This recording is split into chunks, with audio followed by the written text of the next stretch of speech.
Hello, hello, hello. Happy Friday. Welcome to Let's Get Social Live. This is So Along. I am so happy that all of you are here. And this is our last So Along for Sow Your View, at least for this month, at least for now. Um, as a reminder for those that have not joined all month, I have been the host of Sow Your View's Pattern of the Month, which has been Vogue 1835. And so all month long, every Friday, we have been sewing a different uh, version of one of these pattern pieces. So for those that have been here all week and for those that have not, just as a recap, we have done the top, which is view A/view B, depending on whether you go long sleeve or short sleeve. We have done the pants, which is view C. We hacked the top and made it into a dress, which, by the way, I wore for Thanksgiving yesterday. And it was perfect because it allowed me to eat what I needed to eat, and it still allowed me to have the look that I wanted to look because it was perfect. It was so comfortable that I didn't even realize I didn't have on loungewear. So yes, it was perfect. And so today, by popular demand, we are going to be sewing the slipper, or my version of the slipper. And so I did not get a chance to prep ahead of time because, this is Thanksgiving week and I was doing all things family and friends related, as I hope all of you were. And so we are going to do this together. We're going to sew this up together, but I'm going to talk through all of the pieces, all the parts that we're going to do. So again, I'm excited to make this slipper. And again, it's a slipper, so I will not be wearing it outside. I am going to be wearing it as a slipper in the house. And so we're going to be doing this together. Drop something in the chat. Let me know if you do plan on sewing along or if you have made the slipper. I kind of like browsed social media and I did not see any sew alongs for this slipper, just because I wanted to, I don't know, put in my brain how other people kind of work through the process. It does seem pretty straightforward. I don't think this will be a long sew along as well, but I'm gonna put a little asterisk because y'all know how I do. So hopefully it won't be 2 hours later and we'll still be like halfway through or something like that. I'm thinking we will be able to be wrapped up by then.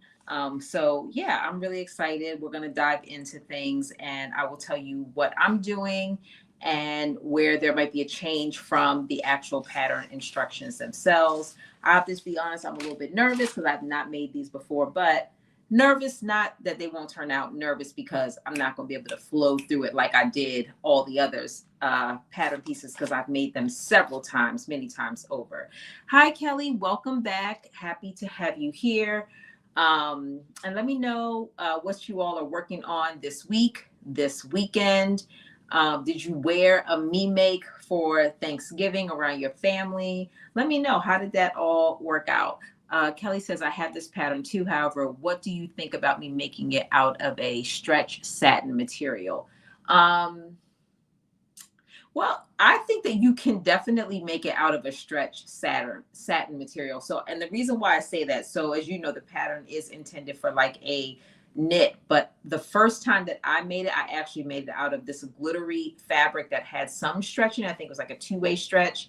And I think I made it, and I have to go back and look, but I'm almost certain that I did a size up. So I did a size large just because, again, there's no zipper in there at all. So you will, what you have is what you have. And so if you have a little bit of hips, and I had a little bit of hips, not a lot, but I needed that little bit of stretch to get in there. So I believe I sized up just to make sure I wasn't going to have an issue. However, with that said, you can always pop a zipper in if you want to keep it really fitted everywhere else. The pattern itself it's made as a loungewear, so it is made to fit looser and not have a fitted, a real tight fit. So just keep that in mind as well. But I definitely think you could do it. I did something similar because I made it for like a holiday outfit a couple years ago. And like I said, I didn't use a knit. I used this glittery fabric that did have some stretch in it. Let me see. Hi, Zena. Well, let me know when you sew it. I can't wait to see. Hey, Sabs, how are you? Sabs, you've been busy sewing, sharing all your work, doing an amazing job as always. So again, for those that aren't aware, I am streaming live to both Facebook, YouTube, and TikTok. So you may see me look either way, and that's just because I have two different screens up. Um, so welcome everyone. We're gonna dive into things, but before we dive into things too much, I do want to share for those that aren't aware, I am going to be giving away 3 of Julian's classes. So he has, as for those that again don't know, in addition to Julian being like an expert at everything about sewing machines, so you have a question, he will be able to answer it. He's been my go-to person from the very moment that I started sewing and has been extremely helpful to me. He is also like, as much as he knows about sewing machines, is also as much as he knows about sewing button-up tops, and he makes them all the time. If you follow him, you know this. And so he is having a class on December the 14th to kind of walk people through all of the things that people usually get caught up with or are hesitant about when it comes to sewing a button-up shirt. And so I'm talking about, he said he's going to go over like the placard, the collars, the buttons, and just again all the things that you need to know. So he's doing this class, and it's his birthday was last week, and so as a birthday gift I thought, you know what better way to support my friend than to give away some of his classes. And so I bought one for myself because I definitely plan to take the class, because you can never know too much about making button-up shirts. And I bought 3 more that I want to give away on this live today. Now I haven't figured out how I'm giving it away, but as I'm sewing, as I'm talking through it, I am going to definitely figure out how I'm giving it away. But 2 things that I do know for certain that you need to make sure that you're following me on my YouTube channel, which is Let's Get Social, spelled SEWCIAL. So that is definitely something I want to make sure that you are doing. And then of course, if you follow me on my other social media platforms, I'm happy about that as well. So hang in there. Hey, Julian, I was just talking about your class that I'm going to be giving away 3 of your classes, which I'm excited about. So I'm excited about the class in general, just because I have some button-ups that I want to make. In addition to me wanting to make one for my boyfriend, that he actually, like I've made a couple shirts for him, Julian, actually your patterns, but then I end up keeping them for myself. And so I'm going to make this next one I'm going to make is going to be for him, and hopefully it'll be something that I don't end up keeping for myself. So anyway, with that said, we're going to dive into this and we're going to talk along the way. So while we're diving in, let me know, drop in the chat if you wore something, one of your me makes for Thanksgiving, and if you have any big projects that you're sewing this weekend. And yeah, and then we're gonna get started. And I see Zena is going to be, says that she has the pattern and she is going to be sewing it this hopefully next week. So Zena, you and Kelly, please tag me when you post it. And make sure, again, this is a Sew Your View pattern. So make sure that you, if you're on Instagram, that you post it there and tag Sew Your View as well. And if you tag me, I will repost as well. So, hey, Jalen. So Armina says that she wore her Snuggie, and I can't think of anything better to wear on Thanksgiving. Like Thanksgiving was definitely like a chill day for sure. Oh, Armina says she follows me everywhere. Thank you, Armina. I appreciate the love and support. Okay. All right. Let's dive into it. Otherwise, we will be here for 2 hours or more. Okay. So the first thing that it tells us to do is that it tells us that we need to interface. So first of all, there's 2 pattern pieces. There's pattern piece number 8 that looks like a U, upside down U, or a right side up U, depending on how you hold it. And it tells you to cut 4 fabric pieces and 4 interfacing pieces. And then you also have your sole piece. So this is called your slipper piece, and this is your sole piece. And this also tells you to cut 4 fabric pieces and 4 interfacing pieces as well. And I did do that. I cut my 4 pieces. Now, one of the things that I did do is that instead of using just regular interfacing, I did use this woven interfacing to give it like a little bit of extra, I don't know, extra like thickness. And I don't know, yeah, extra thickness. And so I did not, because when I put it on, it really did add like this layer of like thickness because the fabric that I'm using is already, you know, thick. And so I was like, well, I'm not putting it on all of the pieces because basically 2 of the pieces are going to be on the inside. And I just didn't want it to be like so thick and full. So before I sew it, I do need to press these. And so I'm going to press these out. I did use some like spray to stick this on, but I want to press it out because if you could see it closely, it's like it's not as ironed or pressed out. So I just want to press it to make sure it's really flat. But I used 2 different kinds of fabrics. I used the sweater knit fabric. I cut 2 of the pieces out of that, which will be the inside. And then I cut this thick, it's like a wool like fabric that is going to be the outside. So I'm going to press this out on both of the pattern pieces. And I'm happy to use my Aliso iron to do that. So I'm going to plug it up. I haven't plugged it. Oh yeah, okay, let's see.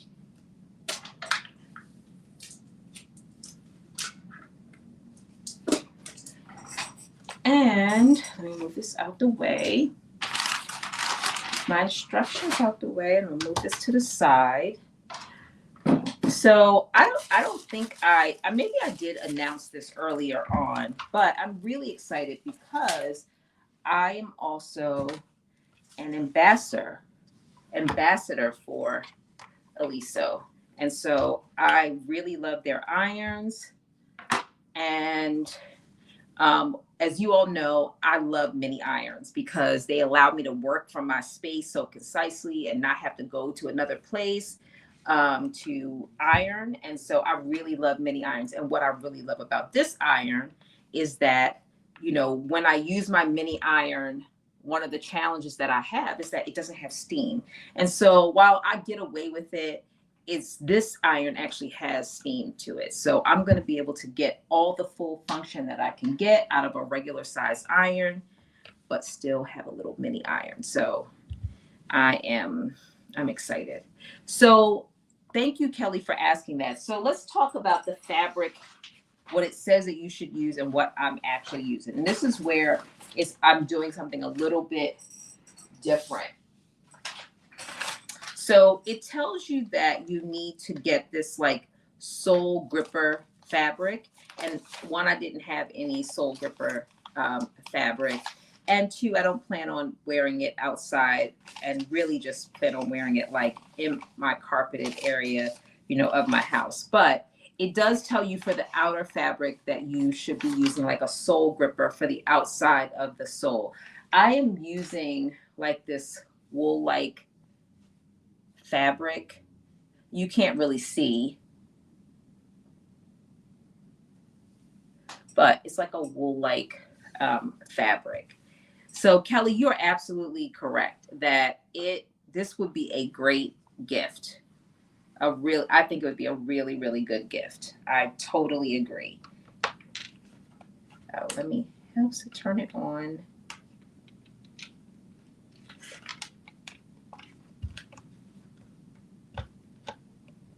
Make sure.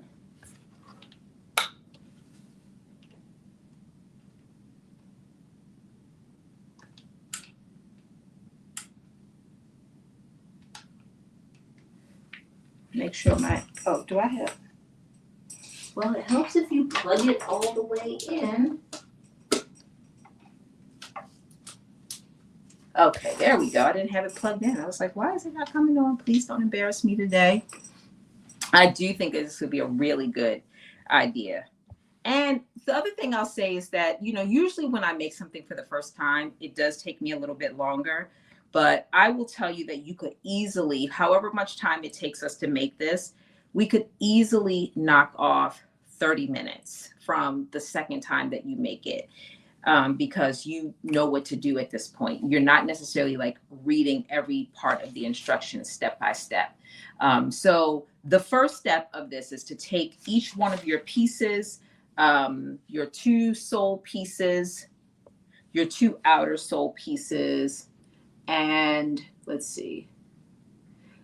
It says pin interfacing to wrong side of each matching fabric section. So you're going to use two of your sole pieces and two of your slipper pieces.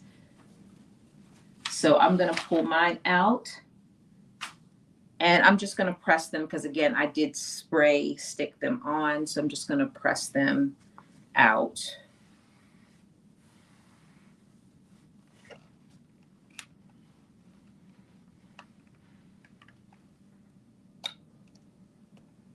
Okay, I'm just waiting for this to heat up. And I'm going to press it out.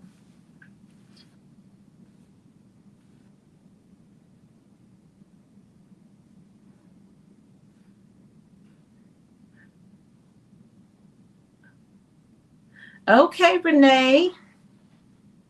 I can't wait to see your slippers. And anybody who makes the slippers, please tag me because I want to see everyone's slippers. I'm really excited to see people's slippers.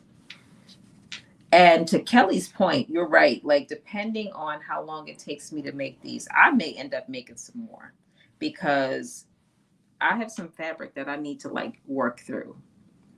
As y'all know, I say this every time, my cabinets are really busting out, and I need to get rid of some of this fabric, which is the other reason why I'm not trying not to buy any fabrics. I did buy some Ankara, but that's it. All right, there we go. I'm like, okay. So after we press, we're going to, again, press both of our sole pieces and both of our slipper pieces. And then we are going to basically, with right sides together, we're going to stitch the center back seam of the slipper, which is piece number 8. That's this piece. Let me just, that's the slipper piece. And so the center backs are down here. And I'm getting ahead a little bit, but I'm just telling you what we're going to do for our next step.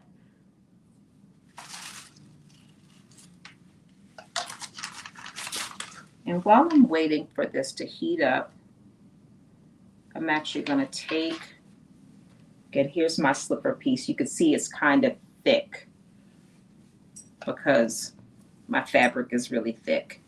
And then I added that woven interfacing on, which is also thick.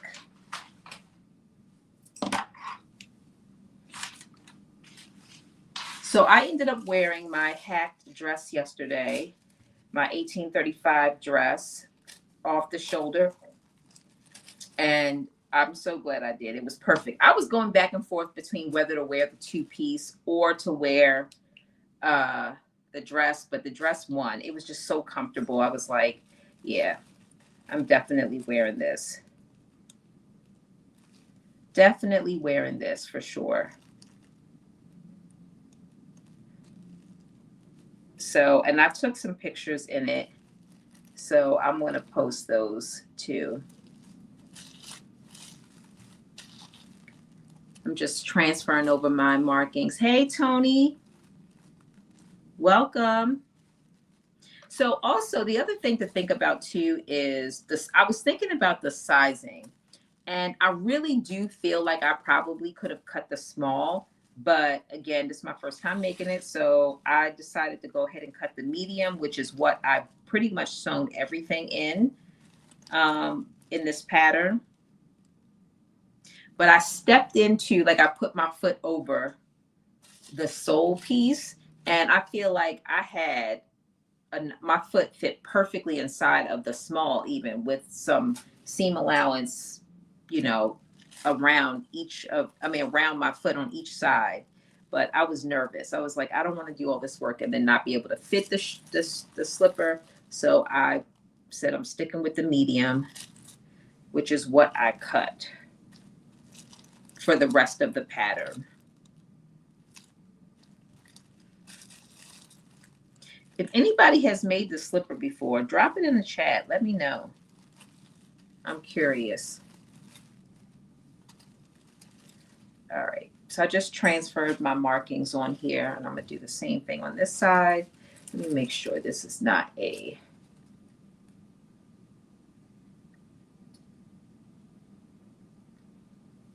Hopefully this does not disappear with heat. I think this is a wash. This color is wash.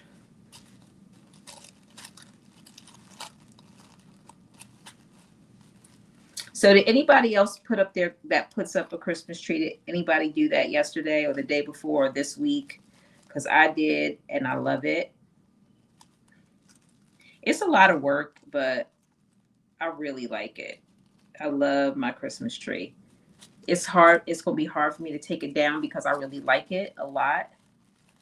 And unfortunately, because of where I am, you can't see it from here, but I'll probably post some pictures. This year, I decided to go with my tree ornaments are pink. I'm red, mostly red, and then accent with pink. But I usually always use like non-traditional colors. Like one year I did purple and turquoise and gold. And I thought I almost did that again because I really liked it a lot. But I was like, no, let me go with something more simple. And so I started with the red, but it just was too plain. And so I just started throwing the pink in there. And I was like, yes, this is it. This is it.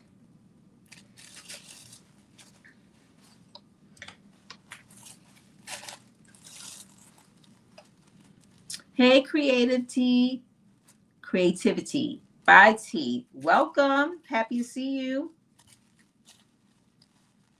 Okay, the other thing that's, going on is it's Black Friday. Anybody go shopping? I did not buy anything. For the record, nothing. I didn't buy anything today, which is unusual. Usually I get something. I said I was going to get my desk today, and I still may, depending on what time we finish. I just have not. I don't know. I'm enjoying this not buying stuff moment. I'm just enjoying this time where I'm not buying things. I don't feel like I need to buy anything. Okay, what size shoe do you wear? So I wear a 7.5. Between a 7 and an 8. Most common size that I buy is a 7.5. And so with that, the medium is, I think, again, I haven't made it, so I can't say whether it's big, but I do feel like it's going to be big. And the seam allowance for this is 1/2 of an inch, not 5/8. Just as a FYI, for the shoe, it's 1/2 of an inch and not 5/8 of an inch. Okay, so now I'm going to press this out. Oh, yeah, it's hot. It's hot, baby.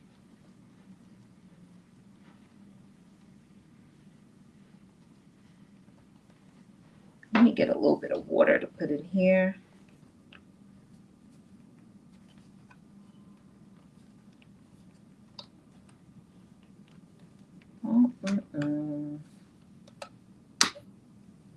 Yeah, I'll get a little bit of water.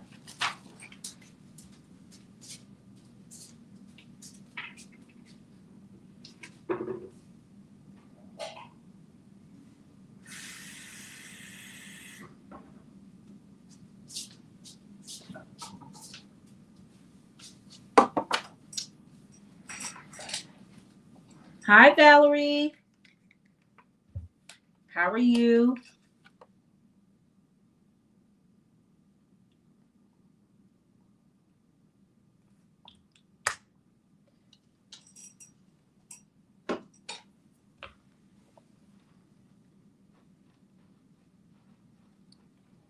Hey, Dory.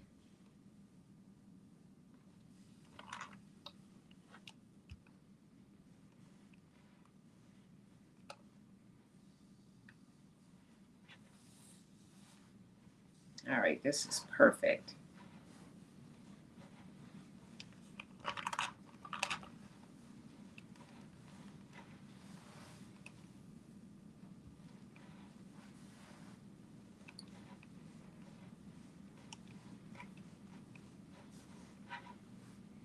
Okay. I'm excited to actually wear these now. And this fabric is so soft too.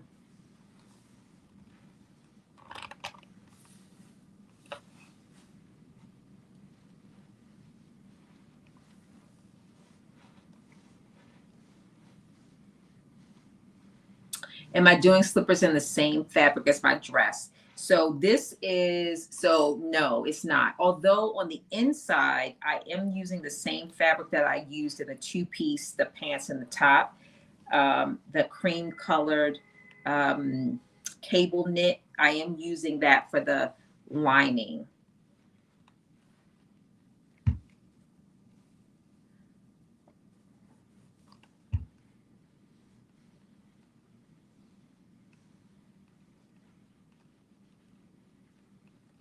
All right, so I'm just pressing this out so it could be nice and smooth and it looks really good.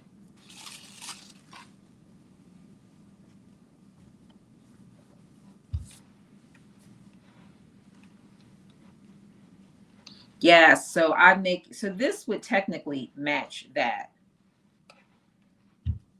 It will technically match the two-piece, but the dress I did in that blue gray color.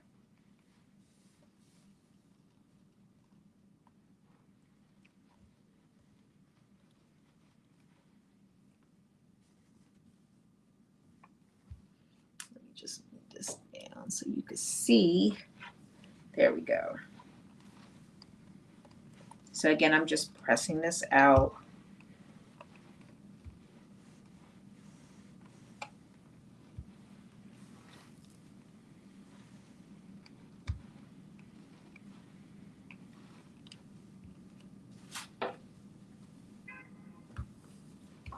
Yeah, this one is really, this one really needs a good press. It's nothing like pressing it, I'm gonna tell you.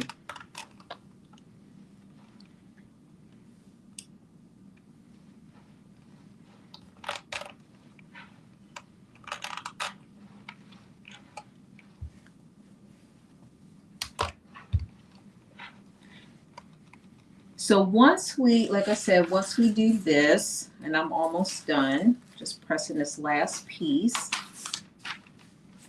Let's see. And it does tell us to like baste these edges together all the way around.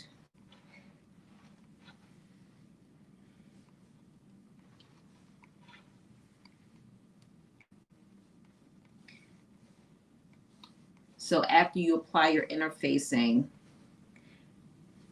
but again, I did use like the liquid glue spray to attach it.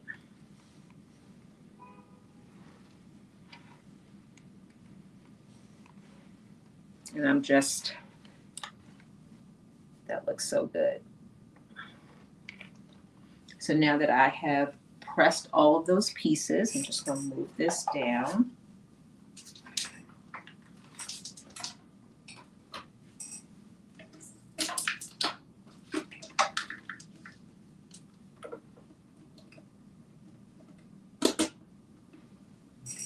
There we go. All right. So if you have woven fabric that you are using for your interfacing, your first step will be, again, to match up your interfacing to the wrong side, and then just do a base stitch all around the perimeter of both of the, you're going to do two of these pieces, and you're going to do two of these pieces. So 2 piece 8 and 2 piece 9. These are piece 9, the sole, and piece 8 is your actual slipper piece. So after you finish attaching your interfacing and then base stitching all around the perimeter, then with right sides together, you're going to stitch the center back seam of the slippers. So here are slipper pieces, and we're going to do right sides together. So this is my wrong side. You'll know because it has my, let me hold it close. You'll see my, all of my markings, and this is my right side.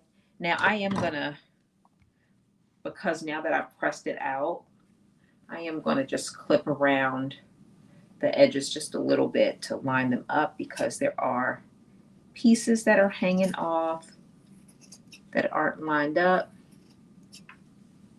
And I just want it to be nice and neat because I'm just anal that way. Once I pressed it out, just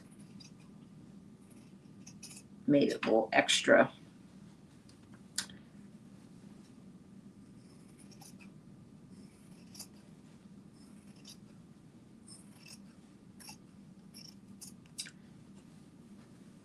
Okay, I think that's good. And I'm just going, just touching this up. So I know I'm also a little bit late, but I will be coming out with my sewing schedule for the month of December and probably January and maybe even February too, because I like to have it. It helps me to plan ahead of time. And I think it helps people too that might be thinking, oh, I want to do that, or plan their schedule.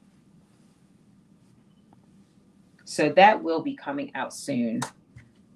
I usually like to have it out like at least a month ahead of time. So I'm really behind this month in getting the schedule out. I will tell you that one of, I think we're going to do it on a Friday. I got to talk to Aisha, but I'm doing a live with Aisha, and we still have to figure out what platform. We got to talk through all those pieces. But I had reached out to her to ask her to do a live with me. And I don't know if I think we're going to, we might sew while we're doing, but it's not going to be like the traditional sewing class that either of us do, because we really want to talk about just a whole lot of things, health related, fitness related, just kind of planning to go into the new year. But also just like, what it's like to be a woman, kind of experiencing getting older, what your body goes through, how to deal with it, that kind of thing. And so Aisha has been very much like on the health and fitness kick for the last, I don't know, for a while now. And she's looking amazing. And so I thought she would be a perfect person to kind of partner up with and talk about, some of the things that I'm going through, some of the things that she's going through, and what we're doing about it. And I will just tell you that, my motivation for really doing this is just like, when my body started going through crazy changes, I was like, what in the world is going on? And instead of thinking something was wrong, which is what I thought because I didn't know, now I know this is like normal, what your body is going through. And there are things that you could do about it. So I'm just like, you know what? It would be really good to just, in our circle, our sewing circle, in our communities, just have a conversation and share, so that if other people are having these experiences, they're not thinking, oh, something is wrong. They just really understand what it is, and most importantly, what they could do about it. So look forward to that. That is going to be, and whether we sew while we're doing it, I'm not sure yet. I still have to talk to Aisha. I know she's probably thinking I went MIA on her because it's been a crazy last couple of weeks. But I'm gonna get some information out there to you all. Plus, again, what I'm going to be sewing for the remainder of this year. I'm like, this year has went by so quick. I mean, I'm just like, I cannot believe that we are, a month away from literally a month and a couple of days away from the next year, 2025. I mean, I don't know. It's just crazy. It is just crazy.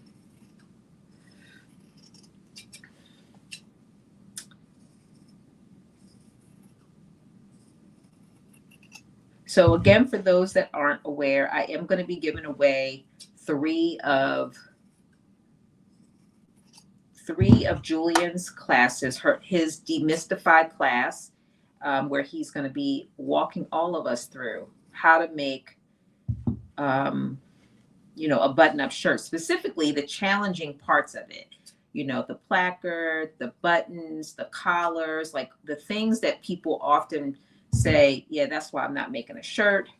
And I can't think of a better person to do it because, like I said, he's an excellent teacher. He, like anybody who can direct or give you instructions without actually being in the room with you is, to me, that's a skill. Like I can call him, or there's been times where I've been on a live and I'm like, I don't know what to do next. And he'll be like, just do this, do this, do this. And I'm like, and get me right back on track, which I love. I love that for me. I love that for him. Like, he has been a savior. So I'm excited that this class will be just amazing. I can't think of a better person. So I will be giving away 3 of the classes tonight on this live. So stay tuned. I'm thinking about what's the best way to give it away. Okay. Now let's get back to the steps. Now that I've addressed my need to have it perfect. Okay, so the next thing we are going to do is we are going to fold this right sides together. So this is our slipper piece right here, and I'm folding it right sides together. And the center back is this bottom piece. So here it is open, here it is folded, and the bottom is this center. So it's telling us that we need to stitch the center back seam of the slippers, 8 sections, and it says, let me see, stitch the center back seam, lining sections, leaving an opening between the circles. So we're literally going to be stitching the center back. Like I said, on your pattern piece, the center back is this bottom, the very bottom part of your pattern piece. So it's this part right here is your center back. So you are folding them right sides facing, and you're stitching the center back, just straight across this back. Then you're going to do the same thing with your lining piece, except for you're going to leave an opening in between the circle. So you have circle here, a circle here. So you're just going to stitch to the end and leave the middle open. And you're going to do that on your lining pieces. So let me move these out the way.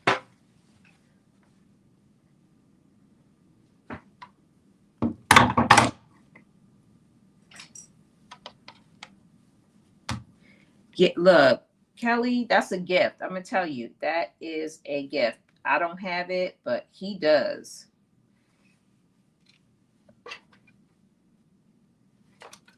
And again, your seam allowance is half of an inch, not 5/8. Half of an inch is your seam allowance. So just keep that in mind as you're sewing.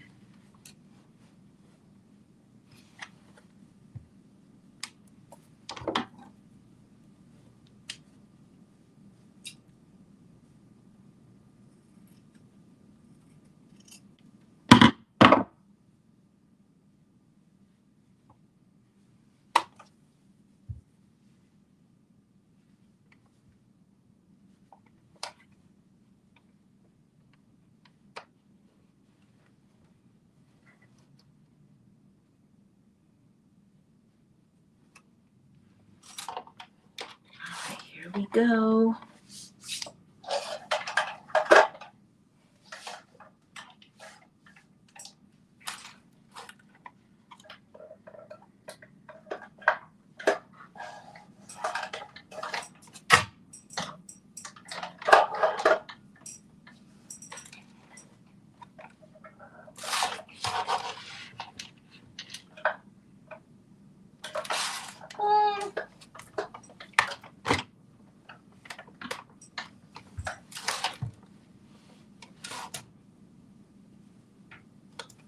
I don't know what's, let me see.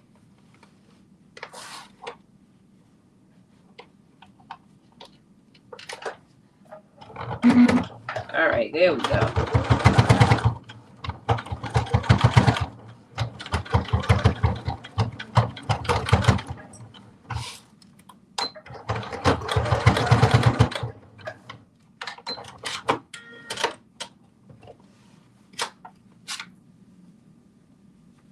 All right, one. I'm doing the same thing on this one.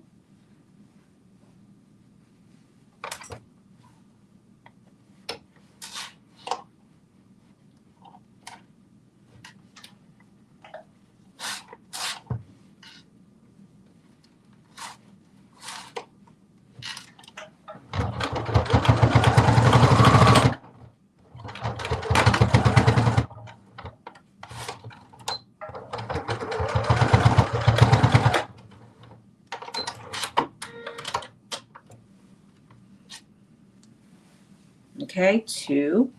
And now I am taking my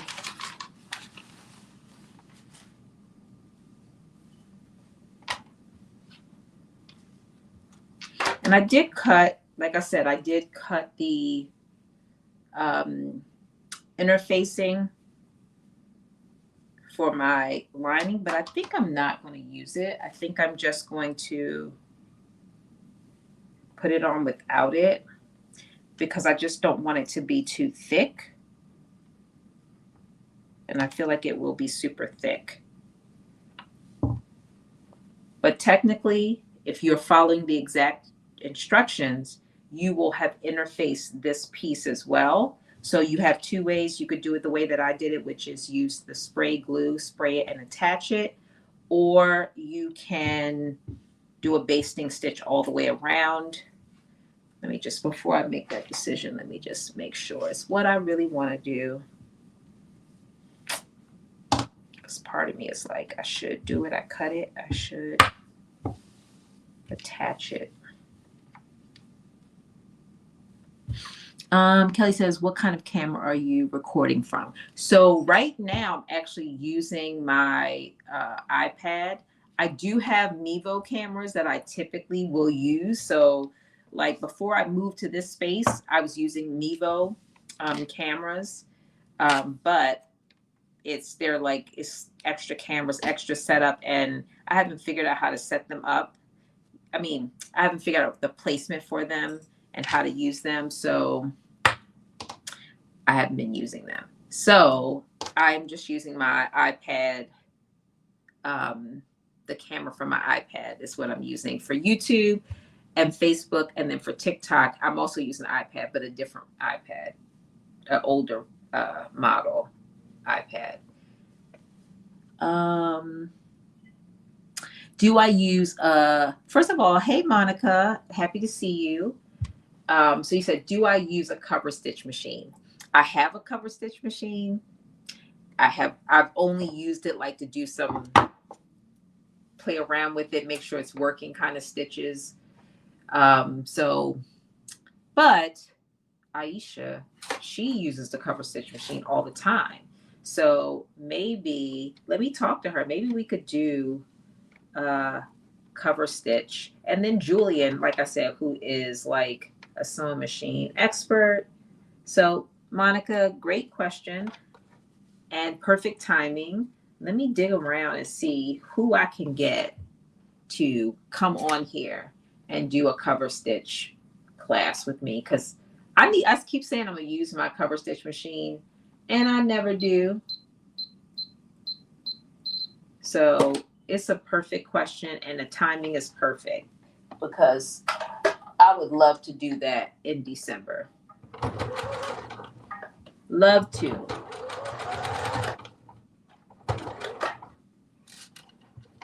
Okay, so what I'm doing right now is I've basically changed my mind. I am basting stitching this my interfacing onto my fabric. I decided I cut it and I didn't want to waste it. And if these slippers are extra thick, they just will be extra thick.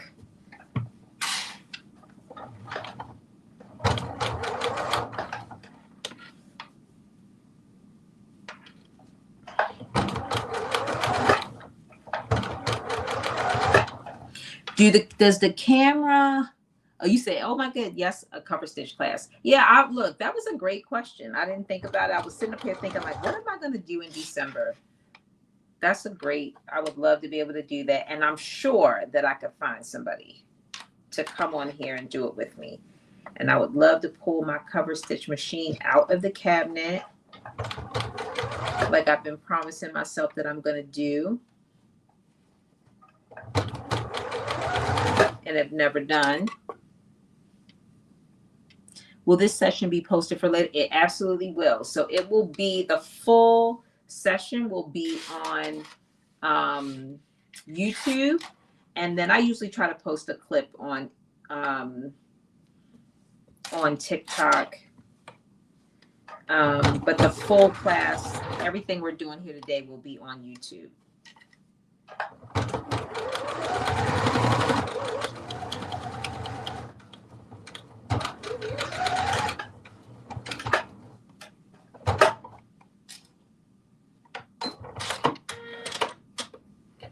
Let me see, is this right? I feel like this is not right.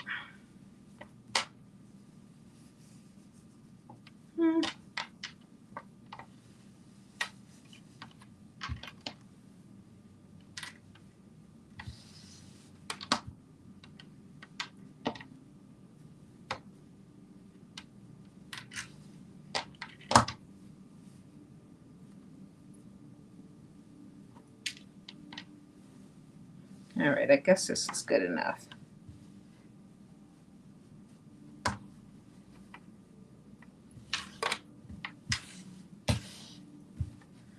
All right.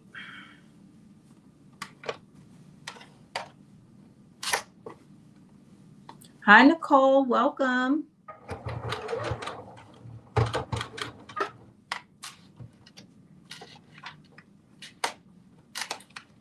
All right, so for those that are just joining, we are working on the Slippers View D from Vogue 1835, which is the Sew Your View pattern of the month.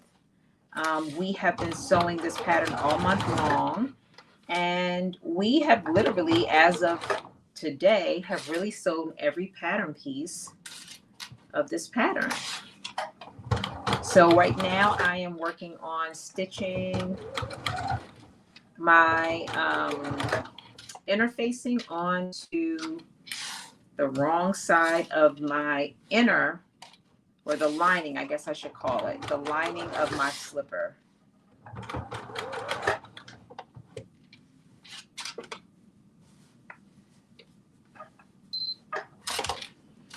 So I've decided that because this is taking a little bit longer than I wanted to take, I'm probably going to just spray the other ones on and not stitch them on, just because this is taking a little bit too long.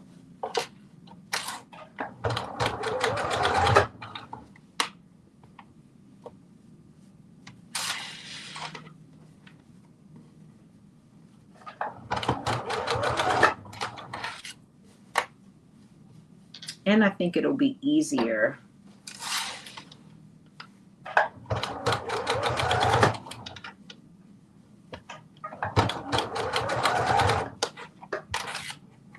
I think it'll be easier than trying to stretch this out.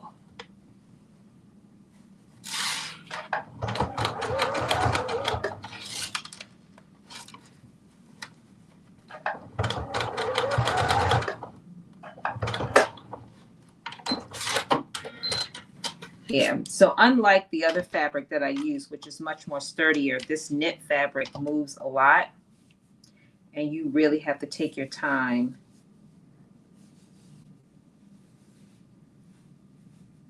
to sew this on, especially with doing a basting stitch,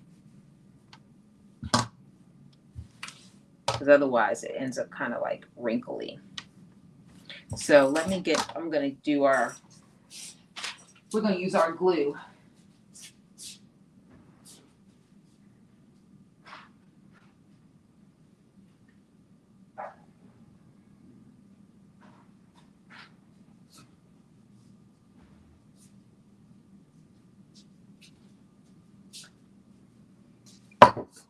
Okay, here we go.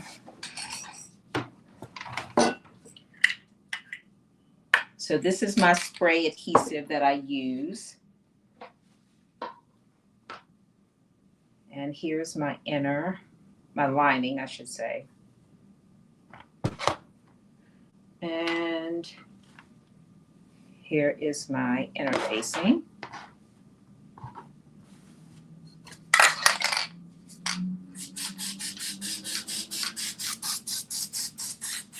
You don't need a whole lot.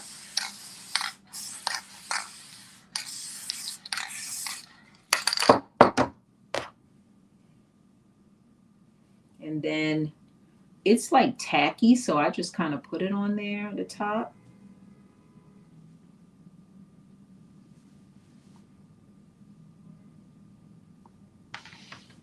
Look, that took all of like 2 seconds.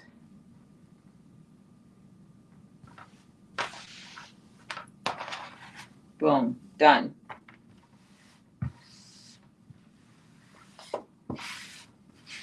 See, we should have just did that.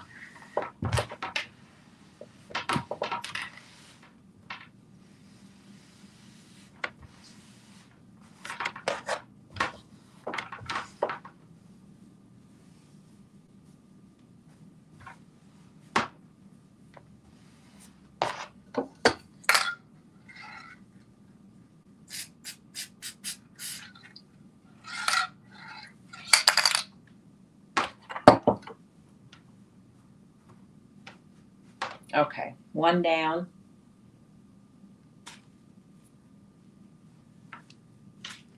And I'm going to do quickly the sole, same thing.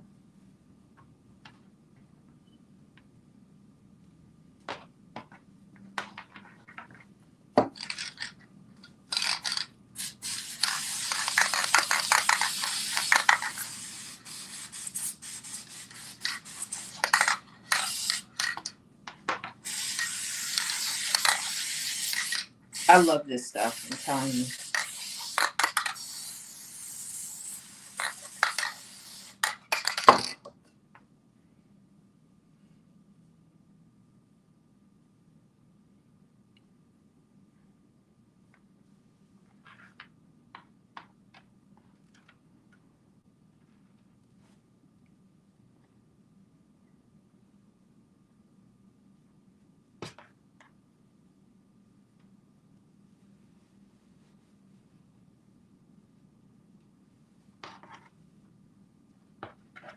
I like it because you can also like peel it.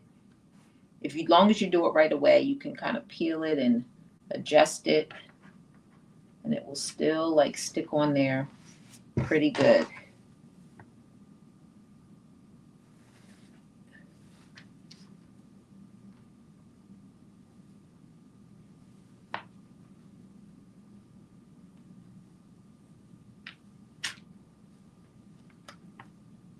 I just want to make sure I don't stretch it out too much because this knit really does stretch.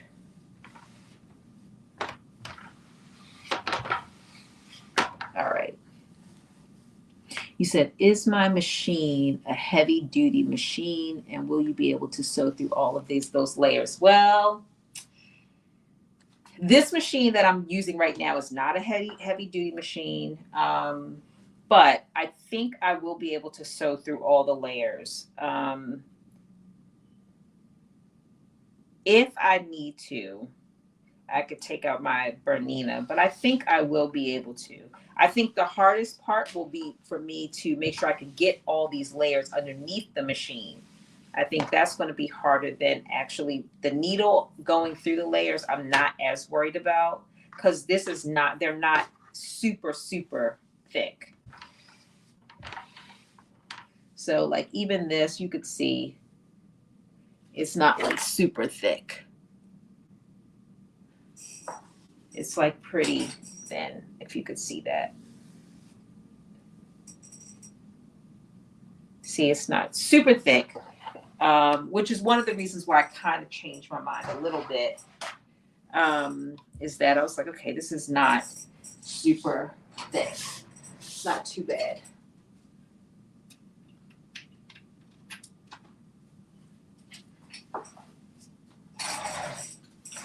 So I think I'm going to be okay to get my needle to go through all the pieces. I don't think I'm going to have too much of an issue.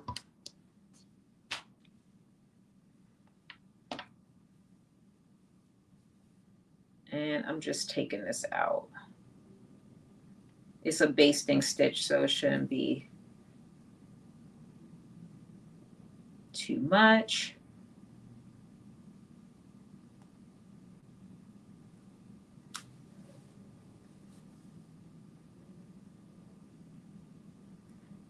I just feel like it'll be easier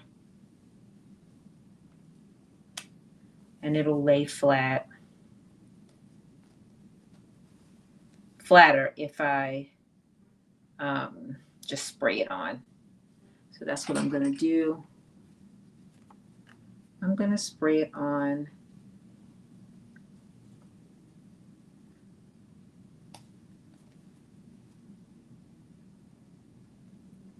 Good thing this is a basting stitch. I also just, one of the lessons that I learned is I used a little bit lighter, darker shade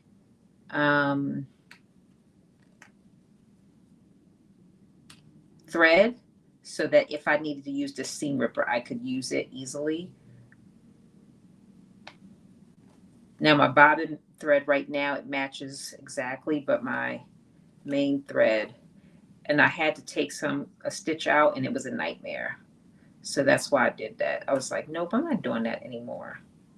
So now my new thing is just be like one shade off so that if you ever have to seam rip it, you're not like struggling to figure out where your thread is.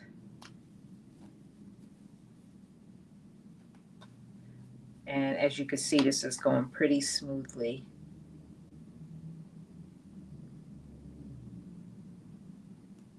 In terms of me taking this out.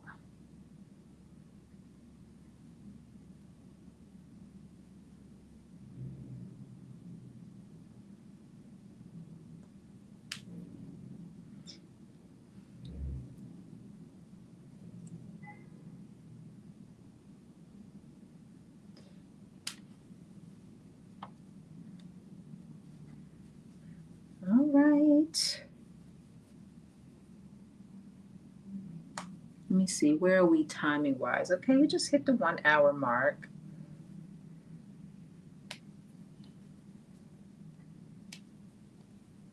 Not too bad.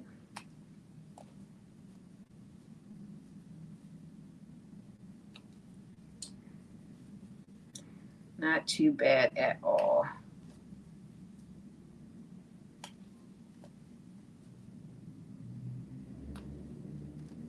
So remember, when we're sewing our lining together for our slipper pieces, we're gonna leave the area between the 2 dots open.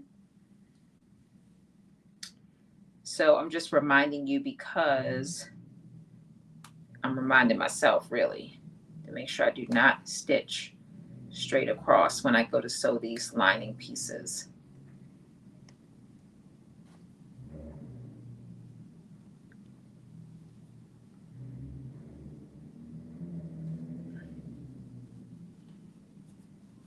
There we go.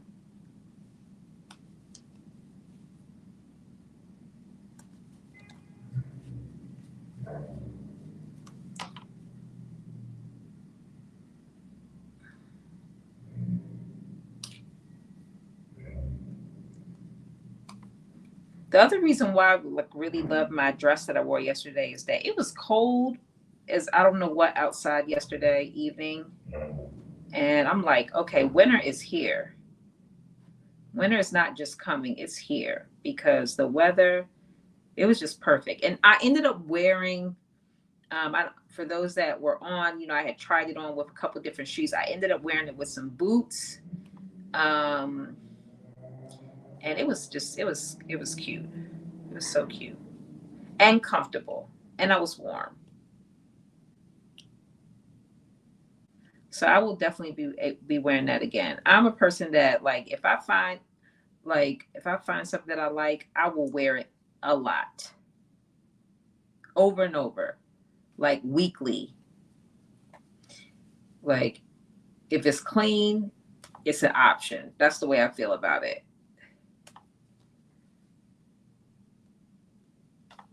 If it's clean, it's an option, and I will wear it.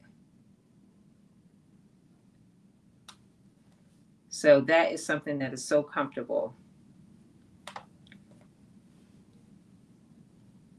You said I have mine on now. It's so comfortable. Yes, I love that for you. It's comfortable and it's cute. Like the off the shoulder is just, it just takes it from loungewear to like, I don't know. I'm not gonna say party wear, but it can be.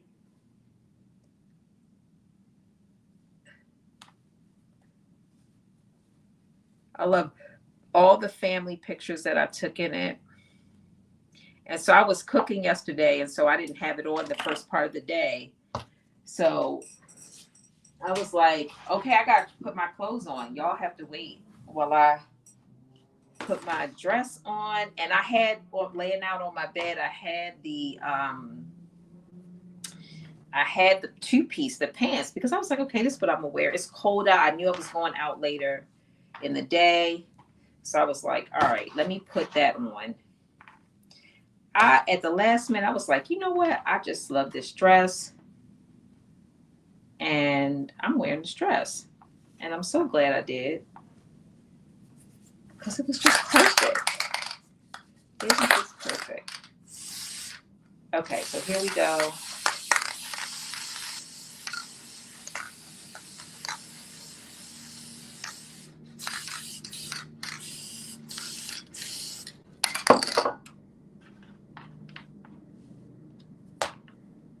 All right, so we're doing the same thing we did to the other one.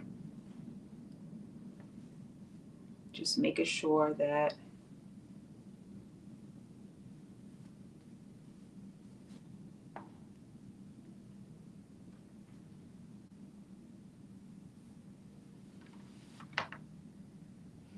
and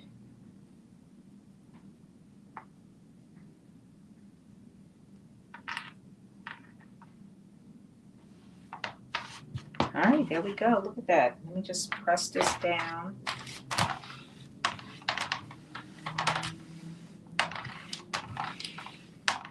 So simple. Look at that. That took like 2 seconds to do.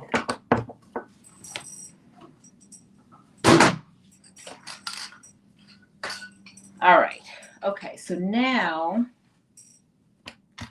I'm just going to iron this really quick.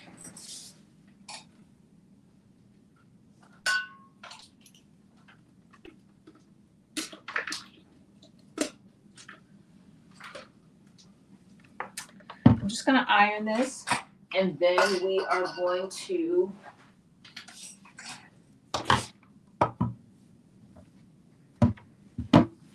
sew them down. But while we're waiting, I'm just going to transfer these markings on here.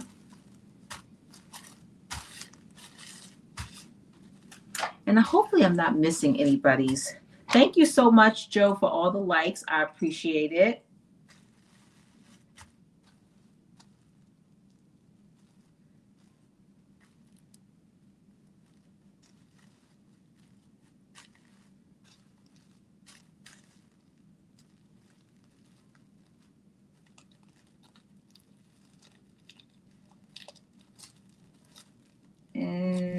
There we go.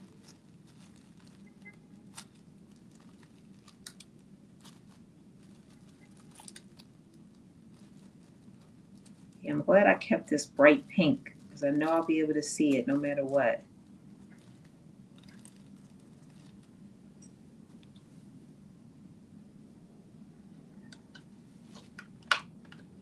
There we go.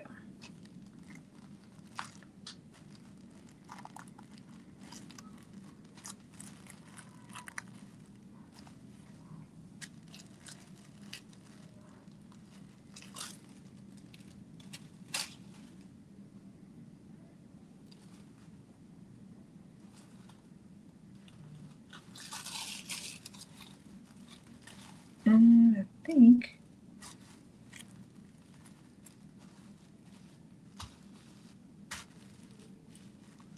think I am good to go.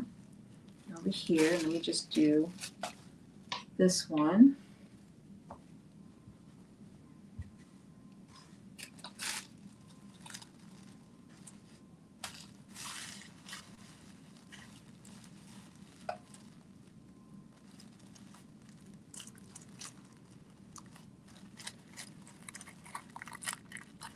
I'm just transferring all these markings so to make sure that when I'm going to match it up, I know exactly what I have.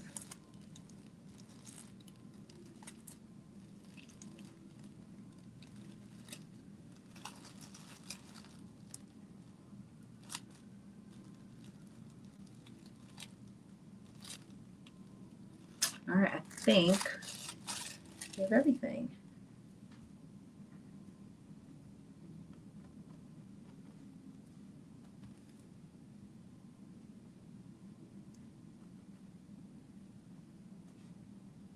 All right, I think we are good to go. And now I'm just going to iron this.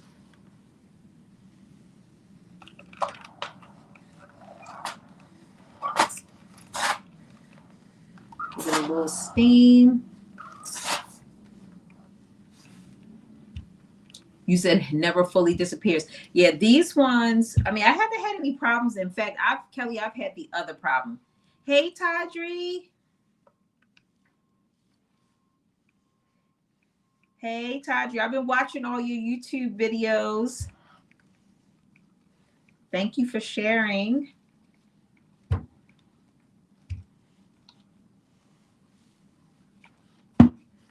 You're such a great storyteller. I love, even when you give it to us short and quick, I love it. So Kelly, I actually have the opposite problem. My problem is if I use these pins and I don't sew it right away, they end up disappearing. And then I'm like, oh shoot. So I have to go back and remark stuff. Because sometimes I can't remember, these ones, they come in different colors. So one of them disappears with air. One of them, you have to wash it. Another one is heat. And I forget which is which.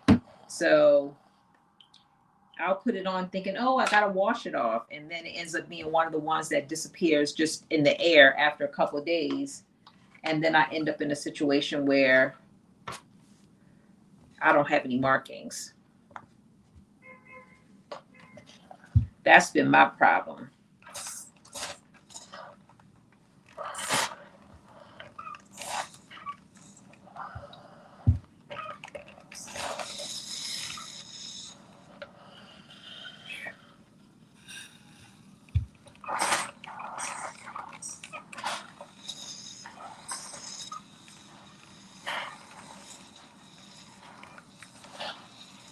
Okay, here we go. Look at that. I love that. This theme it's just everything. I'm telling you.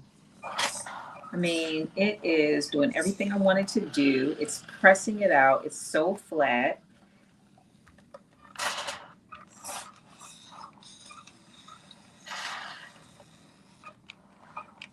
I love this iron. I'm telling you, it's doing everything I wanted to do. It's just perfect. So heats up quick, presses well, gives me the steam, even has like a little light that will help shine. Like as soon as you put it down, it comes on. I don't know if you could see that. This is like awesome. I love it. All right, so put that down.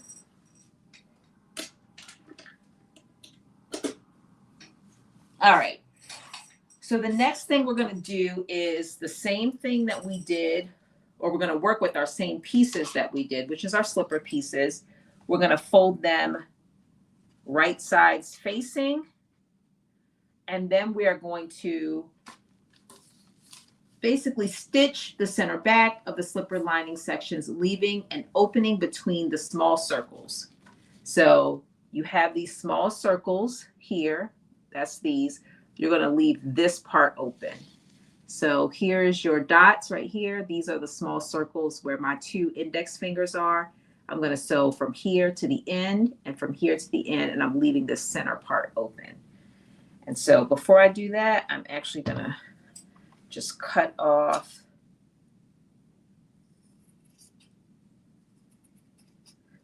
this excess fabric.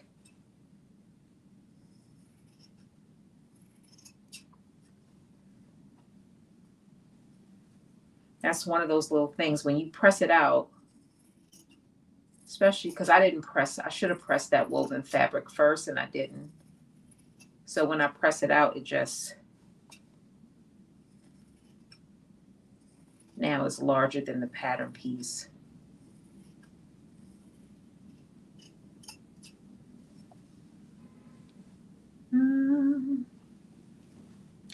All right, so that's good. I'm gonna move this. Then let me do this piece too.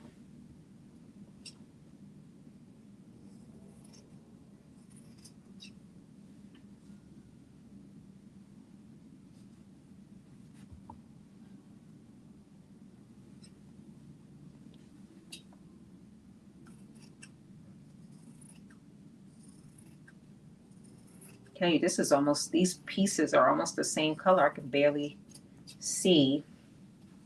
All right, there we go. Okay. All right, so what time is it? Okay, 12 minutes after. Okay, so I'm folding this in half, right sides facing, and I'm stitching the center back and leaving open between the small circles. And this is on our slipper piece. Oh, right sides facing.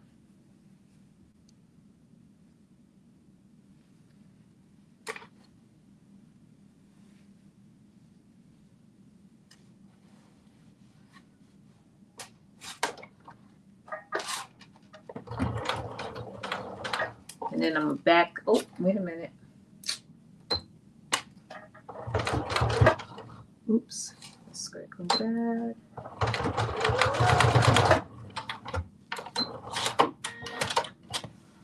And we do the same thing over here.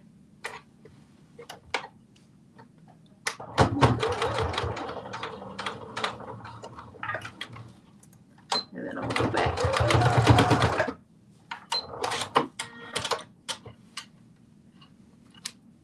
All right, that one's done. Now I'm gonna do this one. Right sides facing. And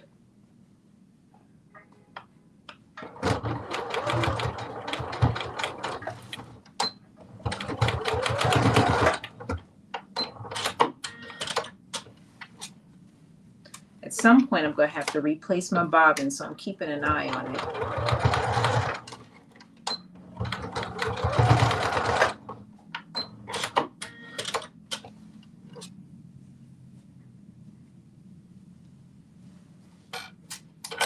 I think that point is right now. I just finished. Let me see, did this? Yep, okay, so both are done. I'm just going to redo my bobbin.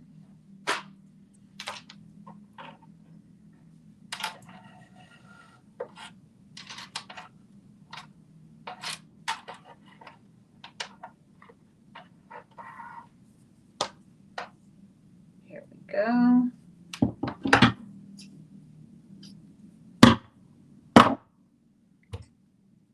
Hey, Helen, how are you?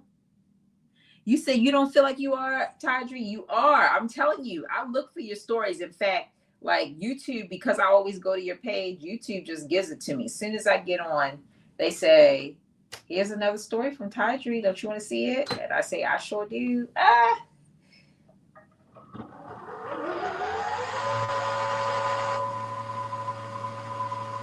Helen, you are right on time. We are working on our slippers. So we have, let me tell you what we have done up to this point. We have attached our interfacing to both our pattern piece 8 and pattern piece 9.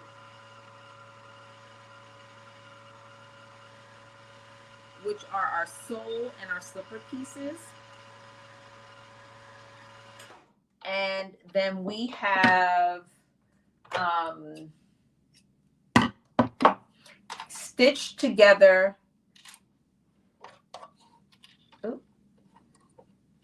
We have stitched together the center back of the slipper pieces. That's what we've done. So you have not missed that much at all.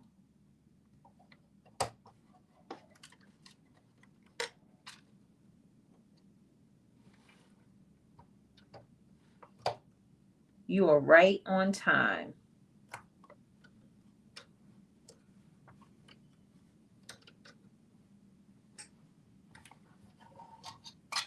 Right on time, and I'm so happy that you were able to join us. Okay, wait a minute, let me. No problems.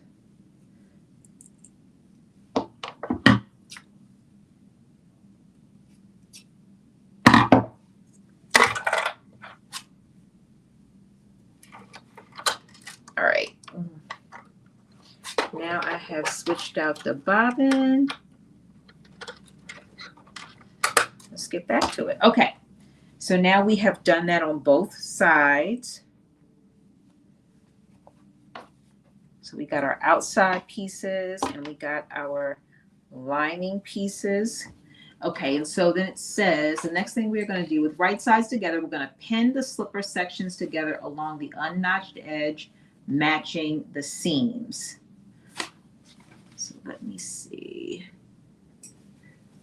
So we are going to, let me see, our unnotched edges, which are the center, is the center.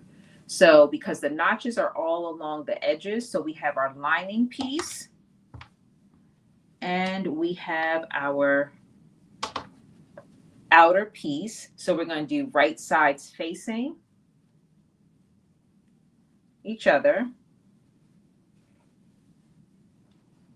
Now where's my, I got clips, but I think I might need pens for this.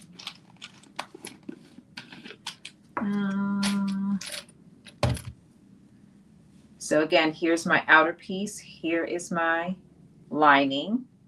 You can see one has the rib knit and one does not.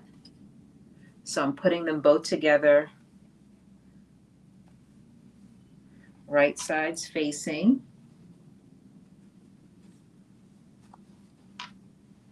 And when they talk about the unnotched edge, again, that's the inside. So if you had this, it would be like this part is the unnotched edge. So we are going to clip. I'm using my clips.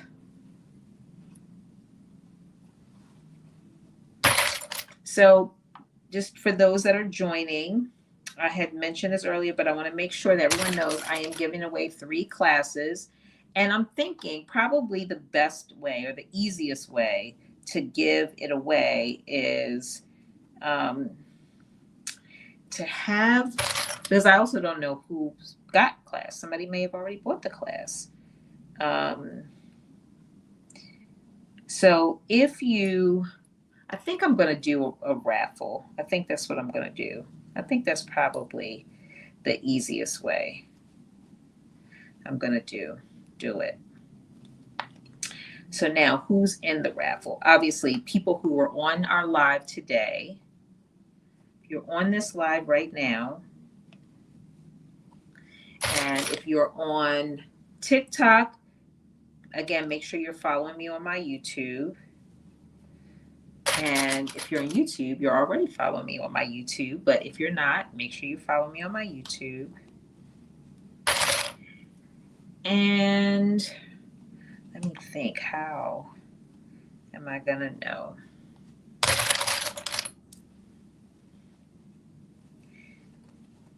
I think if you're on TikTok and you are interested in winning and being in the drawing, which I'll do, I guess I'm going to do it live too. I know there's a way to do it live. So I'll do it, the drawing live. I got to figure out how to, I'm thinking this through in real time, by the way. But if you're here, you're definitely in the run for getting the free class. And I'm thinking you'll find out, if not today, tomorrow at the latest. That way you can prepare. Okay, so here we go. Look at this.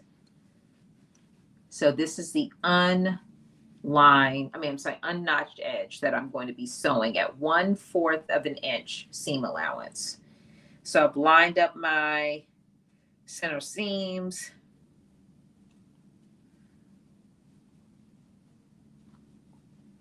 All right, and then I'm going to do the same thing on this side. Thank you, Armina.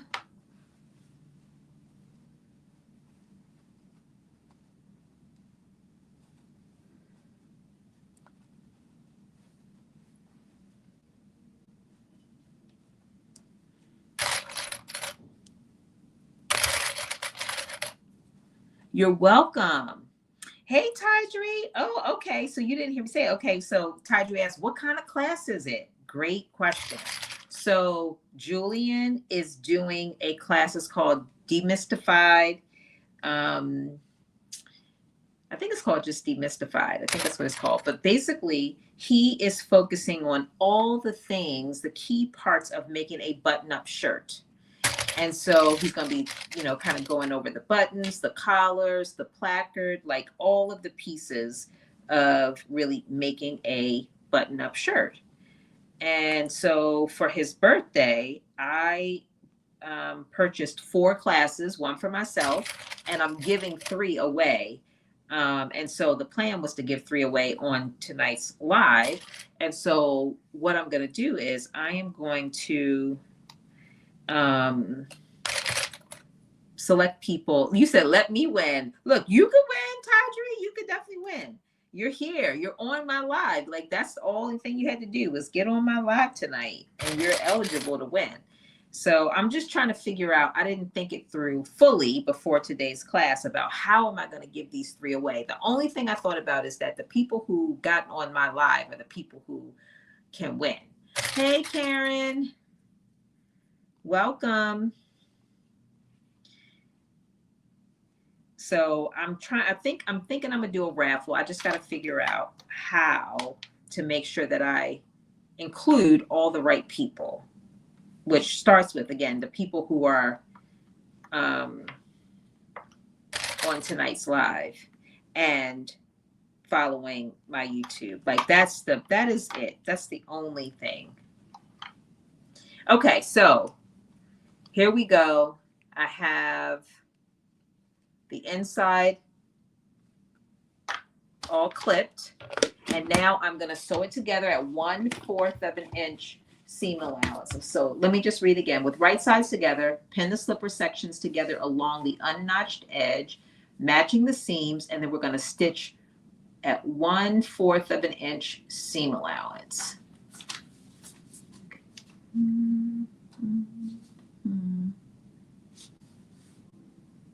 And okay, so let's do that. Oh, YouTube channel is, thank you, Armina. Look, Armina, you are on it. You are on it. Thank you so much. So my YouTube channel, again, those that are on YouTube, you probably already know it, but it's Let's Get Social. And social is spelled SEWCIAL, like the play on sewing. All right, so here we go. This is the test. Someone asked, will it be able to sew through all this thickness? I think it will, but here we go. This is the test. Again, I imagine that the hardest part was going to be getting it under And I was correct because it is going to be a little tricky to get it under this. But it's going. It is going. Okay, here we go. So again, 1/4 of an inch seam allowance is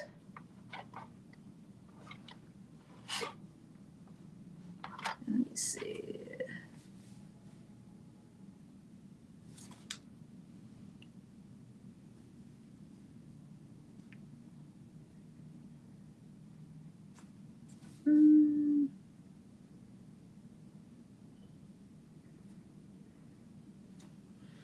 Okay.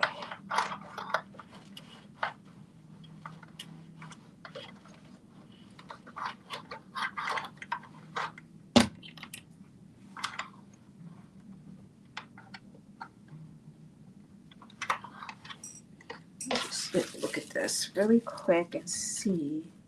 Okay, here we go.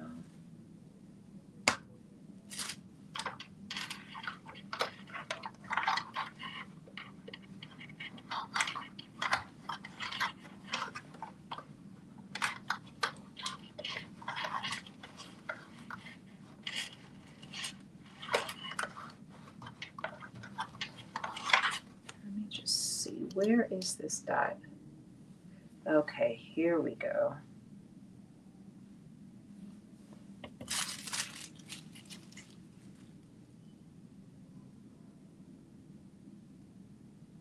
Okay.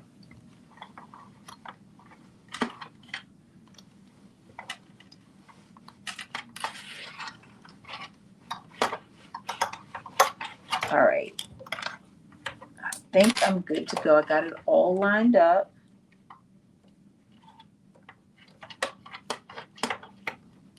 And I think I'm at 1/4.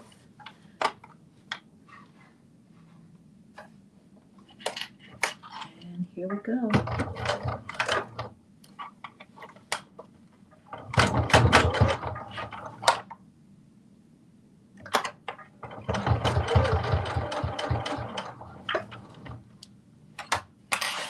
And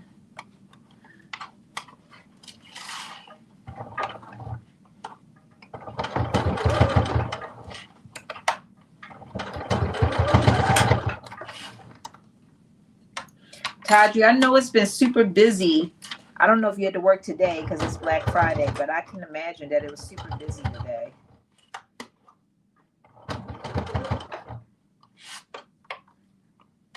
Surprisingly, I took one little quick trip outside, and surprisingly,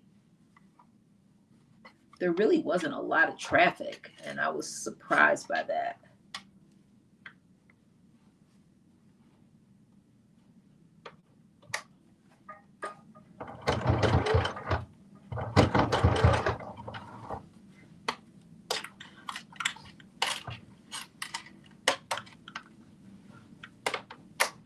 I thought it was going to be, but you know what? I went out a little bit late, so it could be that when I was like shopping for Black Friday, I would be out. It would be like, you know, you get out there like midnight.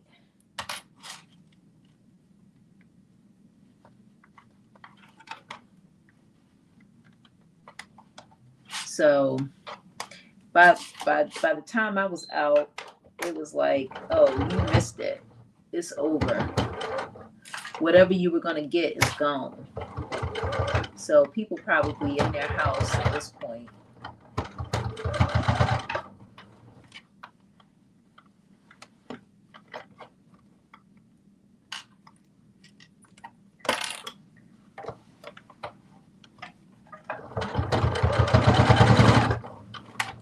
All right, so far so good.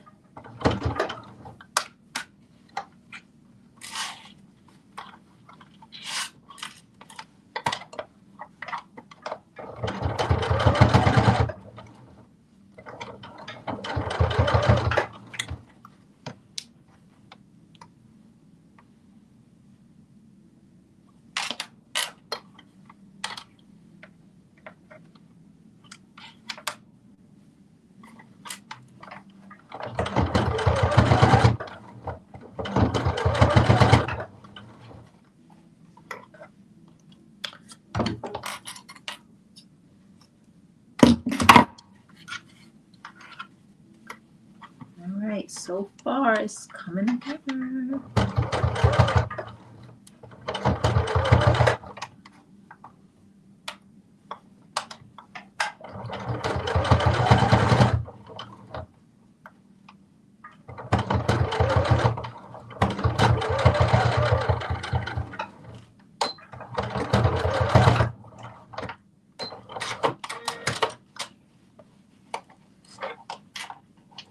All right, I think I gotta do one little quick piece on this other side. But I think I have sewn this up to the best of my ability. I always say this, the first pair is not like the best pair, it's the second pair that you make. And I feel like this is going to be that same way.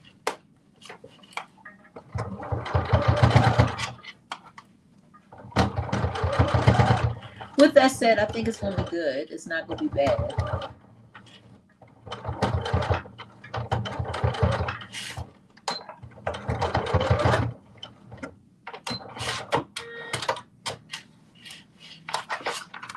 All right, I feel like, let me just look at this part. So yeah, I need to fix this little piece right here around the curve. I definitely didn't do that pretty good. But other than that, I think it's looking pretty good. Let me just...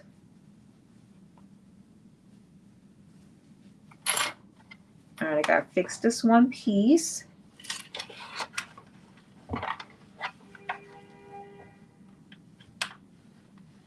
And I think we're gonna be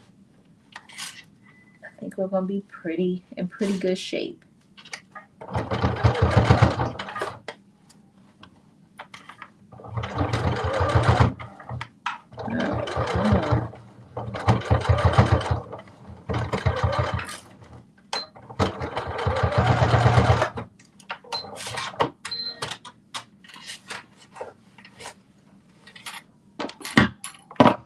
So that's done. I just need to fix this one little piece. Where's my seam ripper? What did I do with it?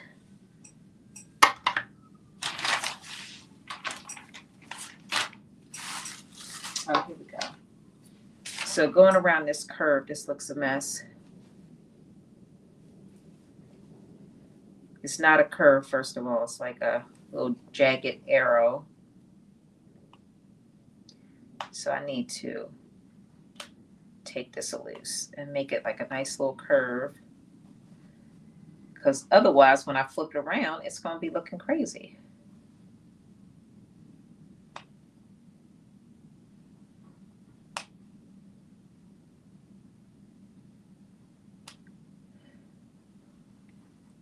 So you have some fabric that I can use to make a muslin for the first pair, so as not to mess up my good fabric. Yes, I think that's a good idea.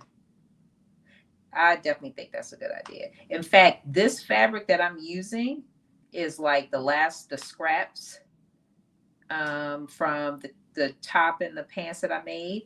And also it was this like wool like fabric that I'm using is left over from another project that I started and I didn't finish it. And I was like, I'm never going to finish this. So I cut the pieces apart and I was like, because it was really good fabric. I was like, I'm going to use it for other things. So this is coming from that. So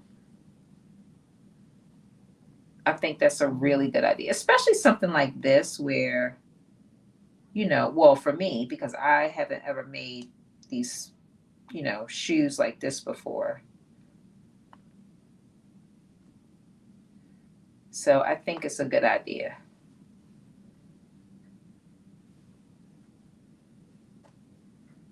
All right.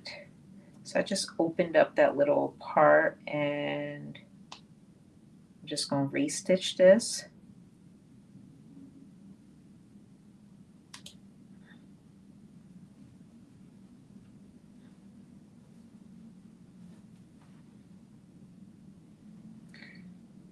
This is again one of those moments where you're like, I'm so glad that I used a different color thread.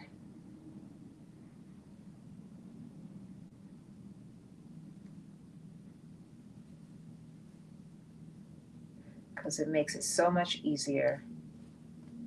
All right, there we go. That's perfect. Okay, so now let me just go around this curve again so that it can be nice and curvy like a slipper should be.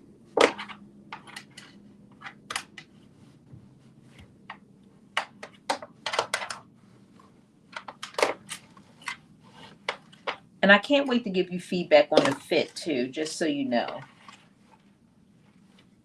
For those that haven't made it but will make it, I think it'll be really helpful to know, like, how is the fit?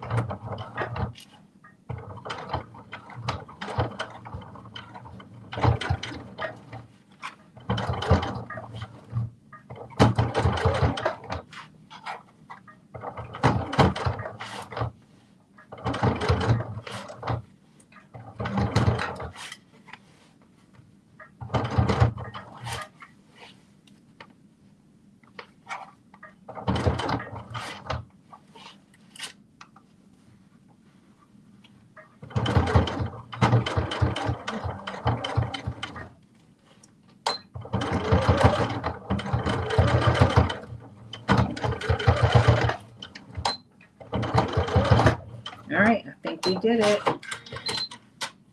Yes, that looks so much better.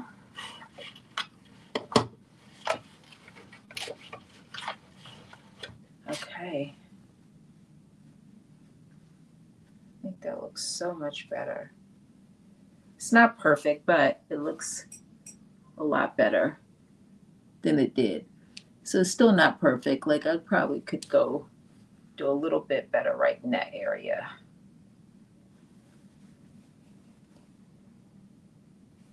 But it doesn't look bad. Okay, so let's see. And now I'm going to do this one. Same thing. Same thing.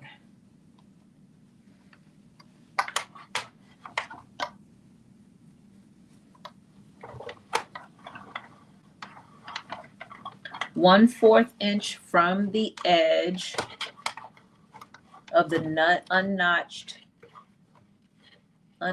edge. So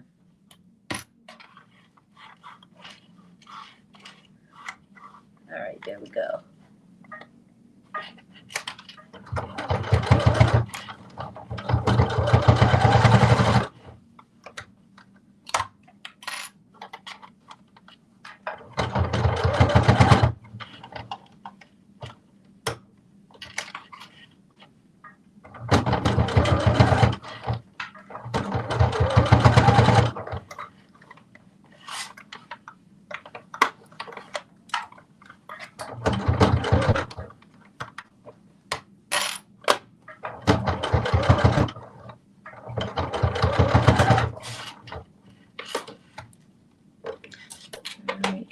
Go.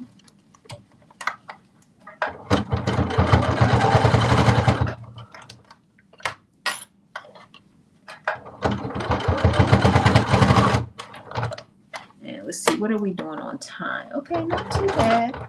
Not too bad on time.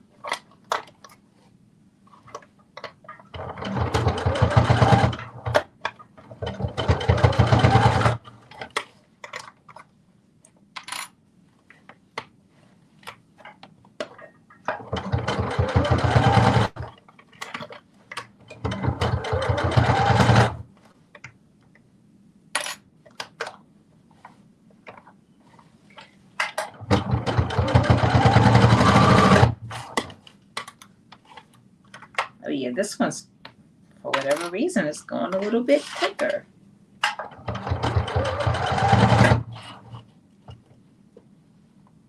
And now we're getting to the curve part, which is not my favorite part. To do this little curve.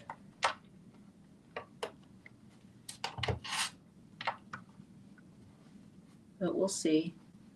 We'll see how it all shakes out.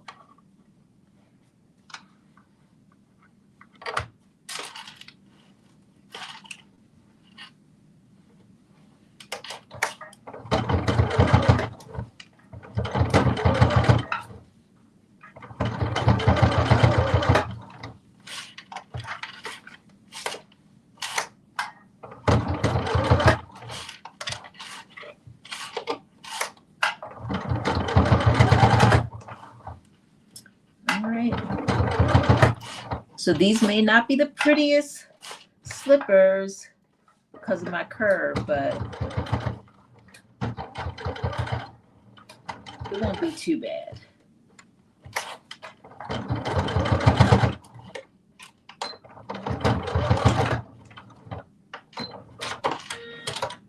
Okay, here we go. So this one isn't too bad. It's not like the greatest. Can you see that? So it's not the best, but it's not the worst. Okay, so now that we stitched together the unnotched edges, then it says turn the slipper. Let me see, make sure. Let's see, turn the slipper right side out, press and baste the raw edges together. Okay, so we're gonna turn the slipper right side out.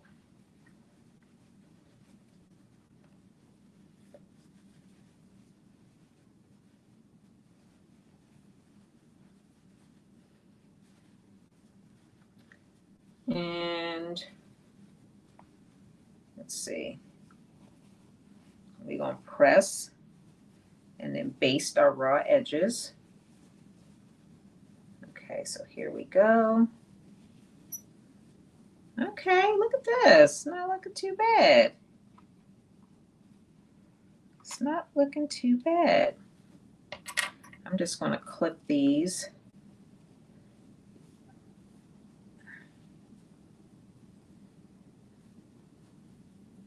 Okay, I'm feeling really good about these slippers. Just that little simple part, just doing this part, has made me feel a lot better. All right, let me get my iron together. So we're going to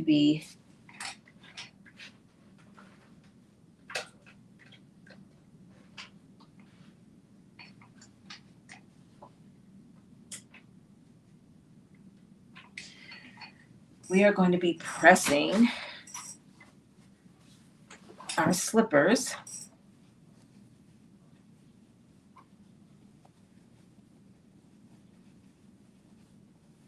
And I'm just going to put some clips on here to make it easy. This is where the steam is going to really help to lay this down because this fabric is so thick.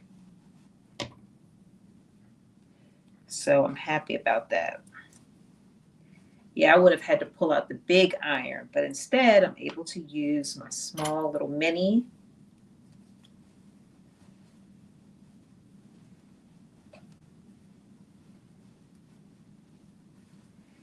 Okay, so actually it's going to be this way.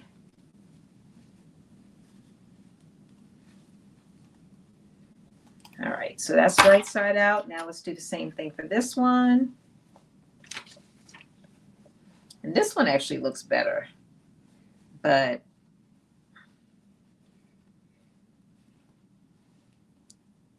they both are going to be fine.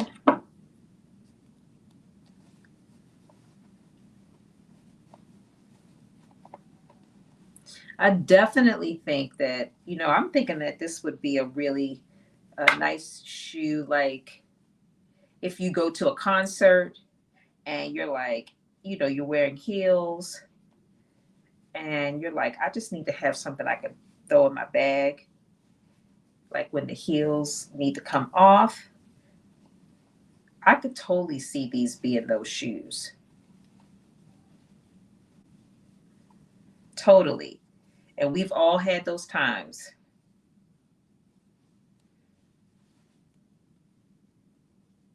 Where you're like, I just need, especially if you get the grip bottom, because it gives you that extra little protection. depending on how thick you get it. But these right here are thick. So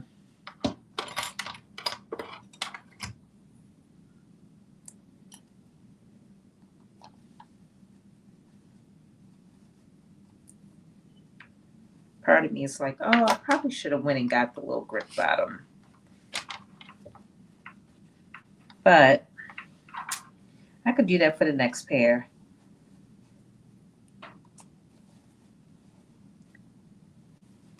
Okay. Yeah, see, this is where I need to like steam it so I can press it out so it could all match up.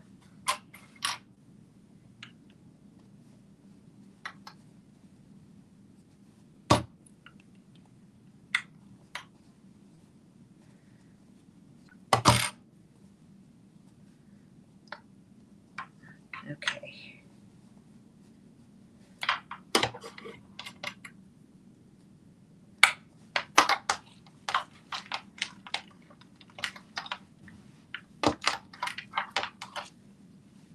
All right, look at that. Okay, it's coming together. It's coming together. All right. Move this out the way.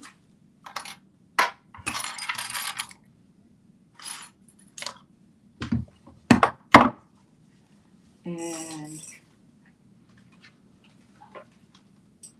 let's see.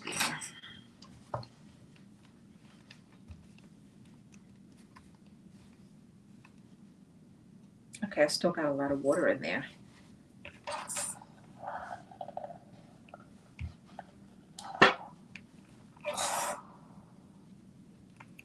All right, here we go.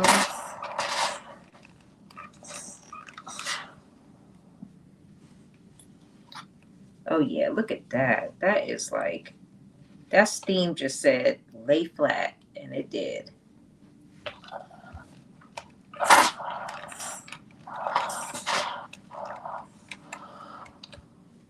All right, so I'm just taking it section by section and pressing it.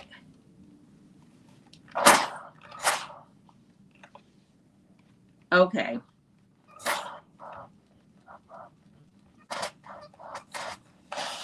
So let me show you.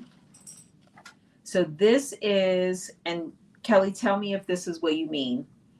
So here is one side and here is the other side. So this is the wrong sides facing each other. Let me open this up so you can see. So this is the wrong sides facing each other after I sewed it together. Hold on. So I think this is what you mean. Show you this part before I turn it.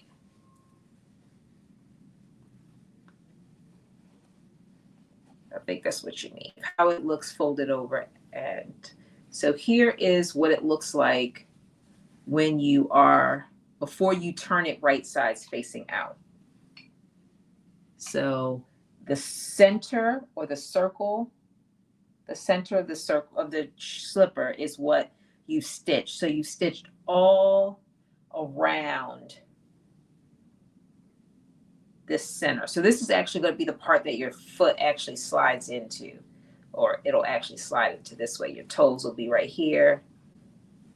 So you would have put your lining piece and your outside piece right sides facing, and then you're going to stitch around that unnotched edge, which is the inner part of the circle. And then once you and you'll stitch all the way around that inner part, and then once you finish stitching all around that inner part, then you are going to turn it right side facing out. So you're literally going to just tuck it the same way, but now right sides are going to be facing out.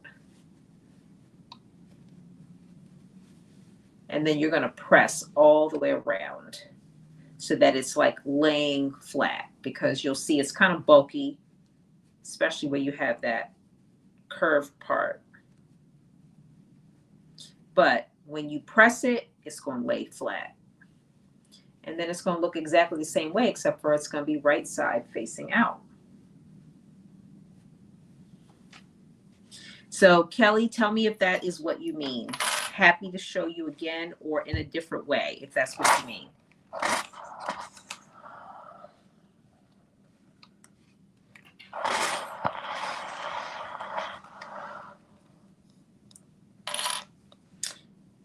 Okay, and so I'm also like, as I'm pressing it, I'm stretching it in place to make sure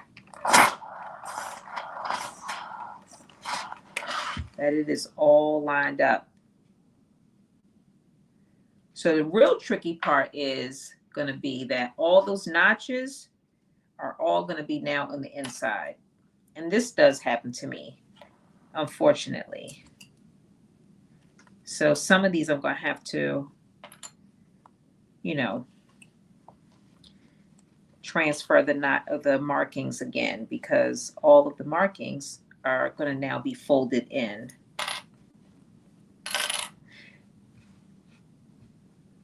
So the part that I'm going to really take time with is that circle, because I really want to make sure that lays super flat. And that steam. Oh, yeah, that was good. Thank you. Oh, that's perfect. So yeah, around that little curved part, the part that I didn't do so well, but it's not looking as bad as I thought it was going to look. The steam is really helping it to like lay.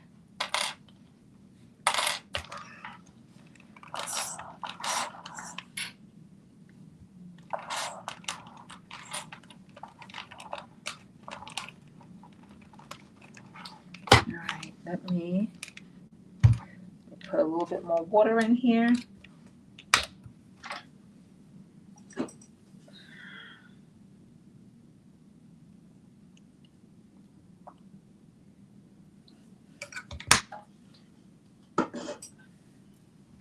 But you can already see how, look at that, how it's just, I pressed it and it's like, it doesn't look too bad, right?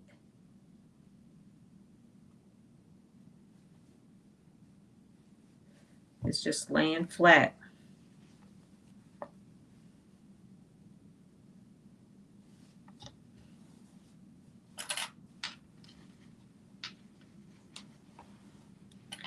And so then I'm just using clips to kind of keep it in place.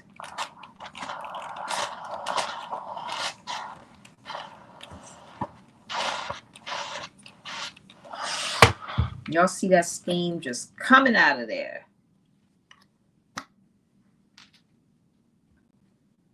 Okay. This really helped to lay it nice and flat.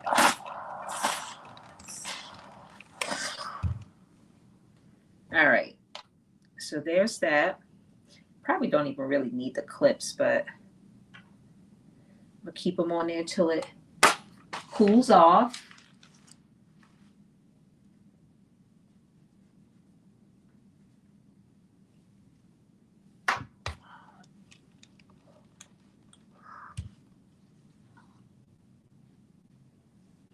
All right, now let's do this one. Same thing, just gonna steam and stretch it in place.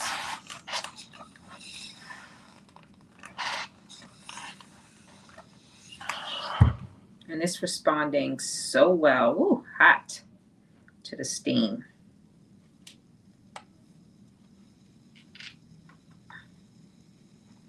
It's just laying it all down super flat.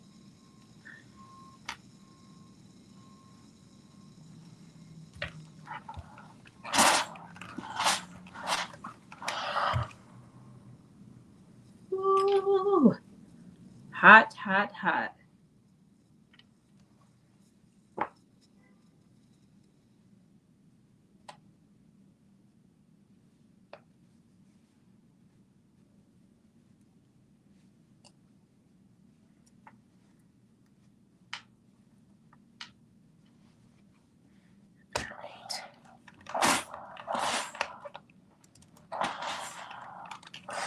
Part of me wants to keep the little to keep the cable knit part on the outside. I feel like it looks better.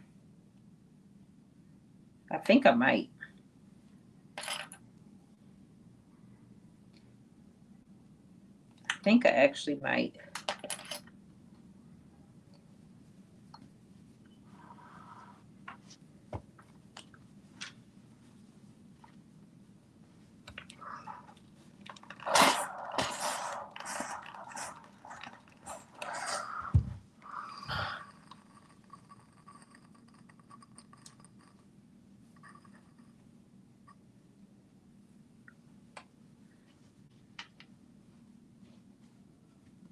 All right, last little piece. Ooh, hot. Okay.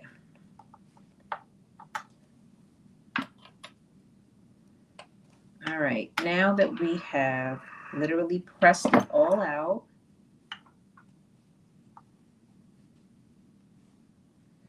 look at that. I feel like this looks so much better with the cable part, knit part on the outside, as opposed to this part on the outside. I think I'm gonna flip it. Make this the, make this the outside. All right, so we have done that, and it is now telling us to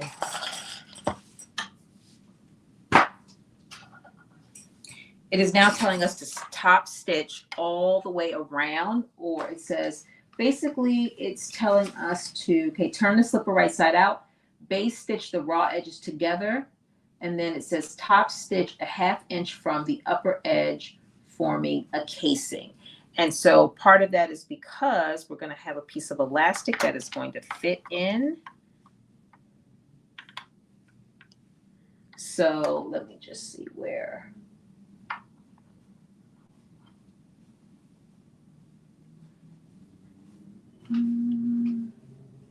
Base stitch raw edges together, and then top stitch a 1/2 inch from the upper edge, forming a casing.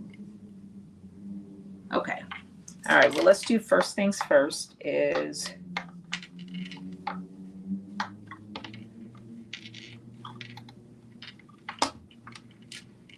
we're going to do that basting stitch all the way around. And I'm just going to use a couple more clips just to make sure I don't have any problems. And we are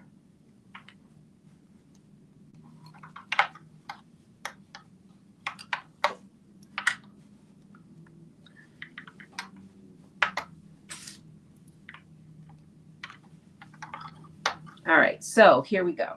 So I am literally going to take and do a basting stitch all the way around this outer edge, all the way around.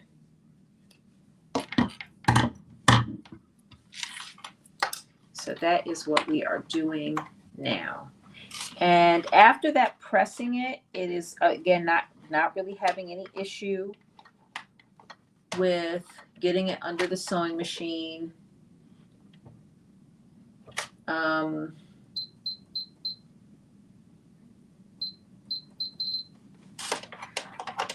So I'm feeling good about it.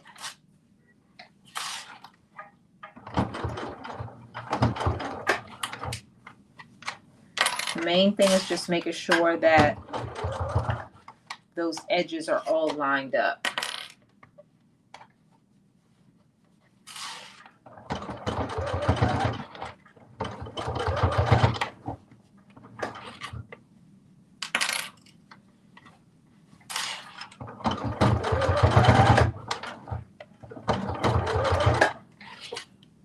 I'm also doing my basting stitch within the seam allowance because I don't like having to take it out.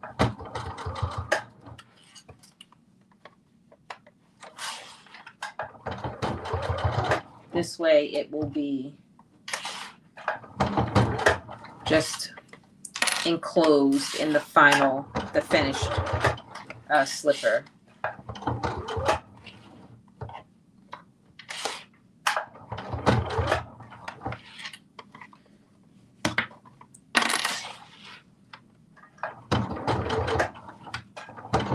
and I will show you, I'm almost done, or more than halfway, I should say. Oops. And I will show you what it looks like.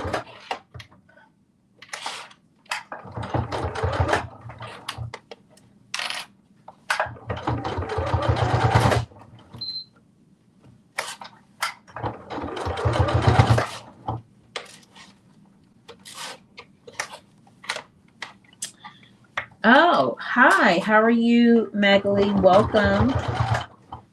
So I am using an Oliso iron, and it's one of their mini irons. It's one of their newer irons. And it has first of all, it has steam. It also has like a little light. So when you are using it, this light automatically comes on to help you like see the area. And it has 3 different temperatures: low, medium, and high. And it's awesome. It is awesome. And I actually have a discount code because I am an ambassador. Or let me see. I think it's a discount code. I have to figure out. Let me look at the. I have an ambassador code. I think it is a discount code, but I will look and see, and I'll make sure that I put it in my bio and on TikTok and on Instagram, and then I'll post something on YouTube and Facebook also.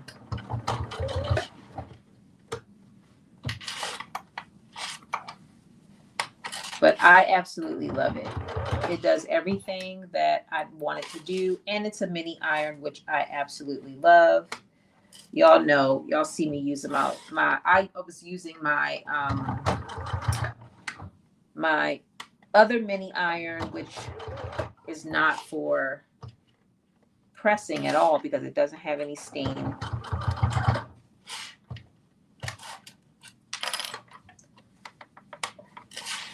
Or at least not for sewing, the kind of pressing that you need when you are sewing.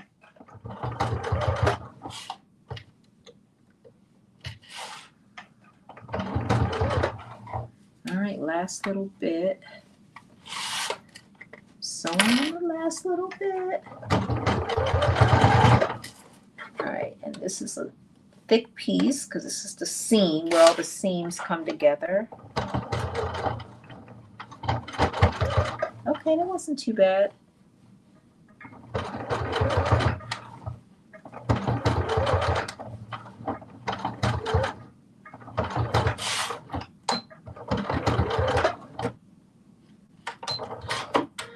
All right. And let me see, before I take this out, so then I'm going to, let me see, it's telling me to,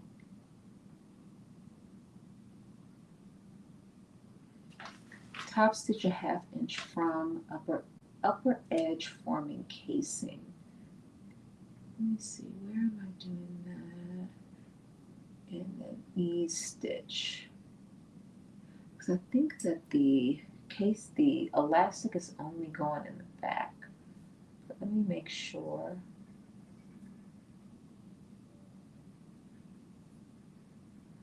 Top stitch 1/2 inch from upper edge forming casing.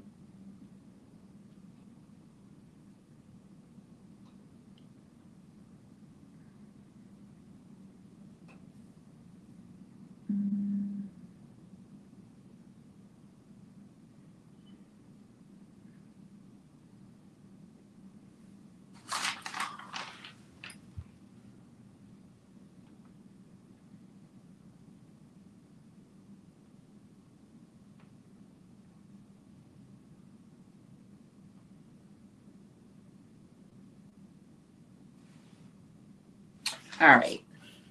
We're going to hold off on doing our casing stitch because I want to make sure we put it in the right place. But here is the basting stitch, basically putting all of stitching the raw edge of everything together. Now, the one thing that it does tell us to do in addition is that it wants us to put a ease stitch just in this top part. So that's basically a basting stitch where you're going to leave the tails on so that you can pull it together if you need to ease it in, if you need to create some gathering so that you can ease it in. And so there are here we go. Yes. So there were little dots that you would have put. So there's 3. There's one where my 2 index fingers are, one on each side, and then there's one in the center top. They want you to create basically an ease stitch right at those parts. So I'm just going to take my marker, wherever it is, if I can find it.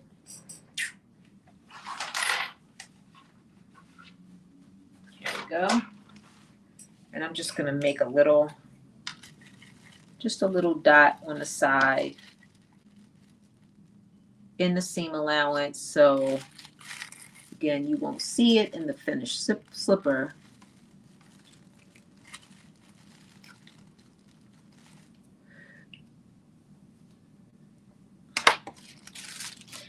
And I'm just going to pull a little bit of extra so you have a little tail. And I'm going to create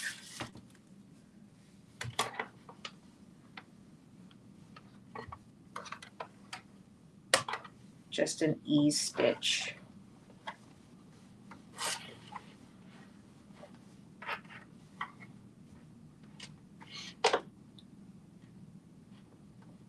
Now, hopefully I don't need to use it, because let me tell you, this is pretty thick. I can't even imagine that this is going to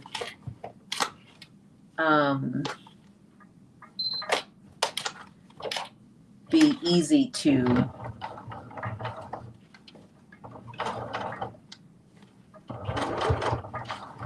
like gather.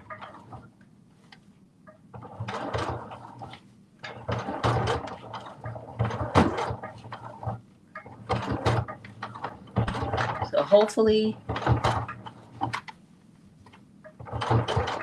I won't have to do it, because I think it's going to be difficult to do, but we'll see. I mean,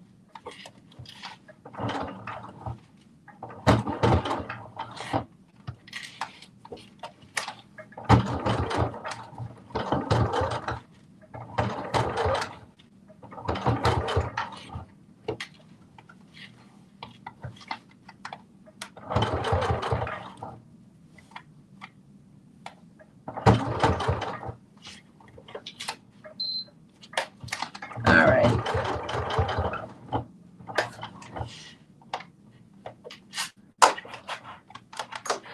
And I'm just leaving a little tail. All right. So I know you can't see it, but basically there is a tail here on this side and on this side, so that if I need to ease this, I can gather it to ease it in. All right, so we're going to put that to the side, and now we're going to do the same thing on this side, which is put our basting stitch and then our ease stitch in. You say you never take out the basting stitches either. Yeah, I try to avoid taking out the basting stitches. Like, I put them in the seam allowance, and if I don't have to take them out, I don't. I just let them, they fall out eventually.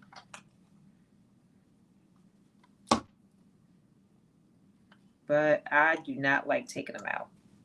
So if I can avoid it, I do. All right, I'm just using extra clips just to make sure, again, I can line up these edges really well. All right, again, this is a basting stitch all the way around.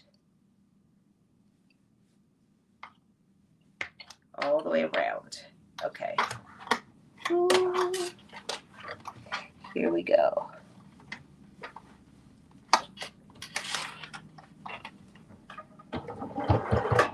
Oops.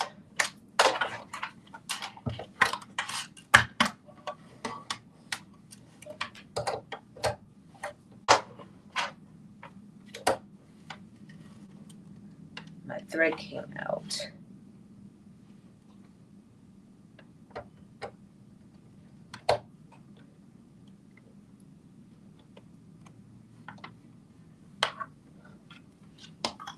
All right, let's get to it.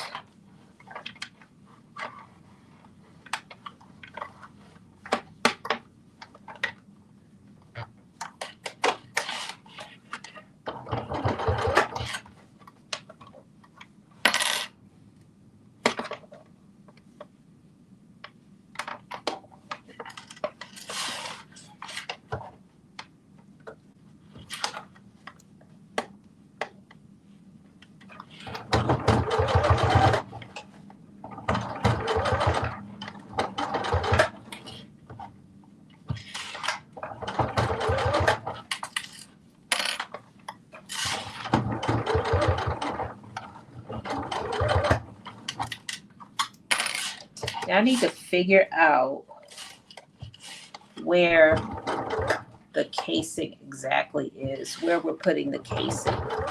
This is where sometimes working through it. Oh, hey, Chris. I didn't even see you had joined. I'm sorry I missed your comment. Thank you for stopping by. I appreciate you. So, yeah, it says that that we need to do a top stitch from the upper, half inch from the upper edge to form a casing. I think that is just basically all the way around because I know we are putting elastic in. So I just want to make sure that it is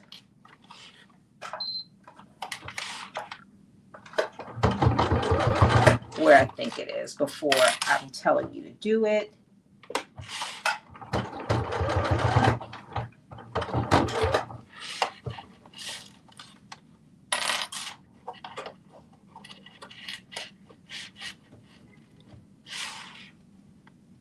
You said, did I get to wear my outfits that I recently did? Yeah, so I wore my, the dress. I wore the dress, so 1835, the hack of the top that I made the long dress. I wore that on Thanksgiving Day. Took pictures with the family. I wore it out to a Friendsgiving later on in the evening. So you all know, like, since I'm vegan, we do brunch for Thanksgiving because my kids are not vegan and they like to eat, the turkey, the ham, the duck, the chicken, the stuffing, and all of the things that I don't eat anymore. So they have their Thanksgiving, with other family, and we do brunch every year. And then I cook brunch, and I do cook non-vegan things for brunch. So we had, the menu this year was pancakes, waffles, French toast, eggs, regular eggs, cheese eggs. And then I'll do some Danishes and muffins, and different kinds of breads that they might use. And then we had turkey sausage,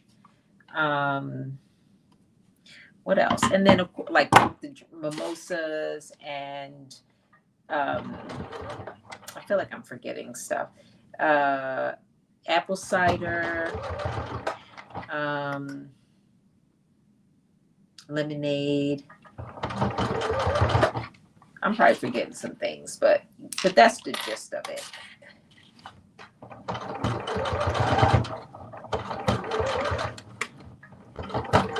And then of course I make myself. I'll use just egg to make my eggs, the vegan eggs, which is made out of peas. I think it's peas, and then I will do a plant-based sausage and plant-based cream cheese and bagels. So yeah.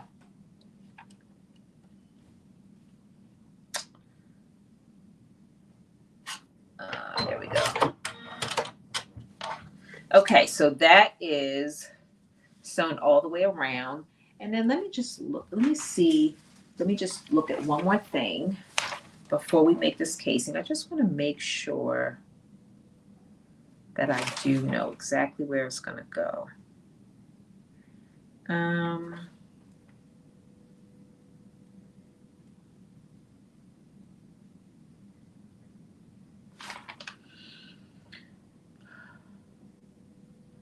Wrong side of the purpose.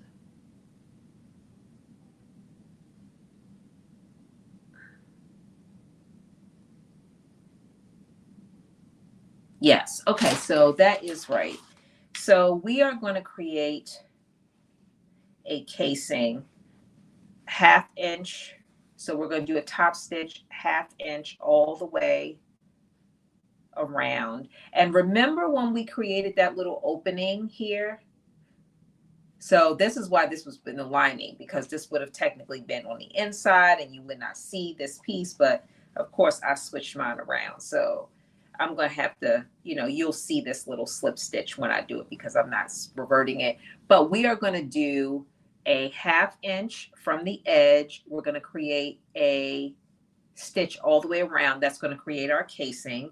And we are going to be putting elastic through that using this opening that we created when we were stitching the lining pieces together. So your opening may not be on the outside. It technically should be on the inside like this, but because I decided at the last minute that I like this side better, I flipped mine out. So let's go ahead and create that top stitch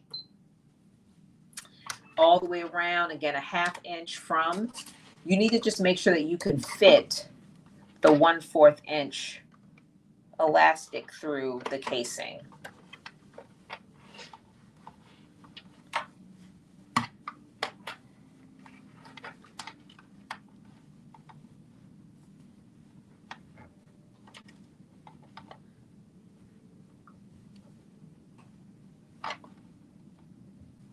All right.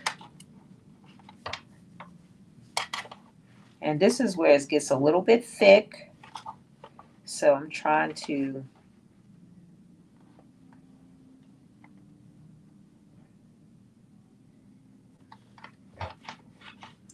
make sure, like, ooh, it's going to be a little thick. It's going to be a little thick.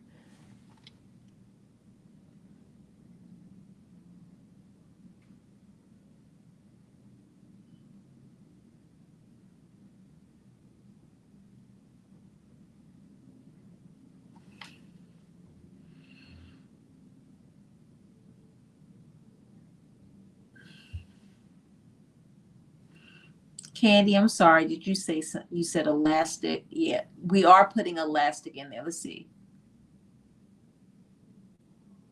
Hey, Rakisha, we are making the slippers of Vogue 1835. It's view D. So that's what we're working on now. And I am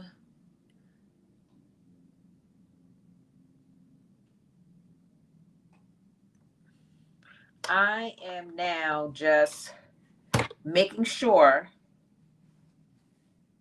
Oh, you know what? Okay. So it's at the top, the up. So when they say the upper edge, they mean up here. So we are doing the casing. So I was just trying to make sure I knew where we are making the casing for the elastic, and it is going around this part. So before I was thinking it was down the bottom, but that, as I was thinking about, I was like, that don't make sense because this is going to be attaching to the sole of the shoe. So it is actually at the top part that we are creating this casing. So a 1/2 inch from this edge, you are going to do a top stitch all the way around that inner circle. So all the way around this inner circle, you're going to create a top stitch, and that's going to create this casing of which you are going to be putting in at some point before the last step really is to put that elastic in. And you're going to be putting it, using in through this hole that we created. So 1/2 inch from the top, that's where we're doing it.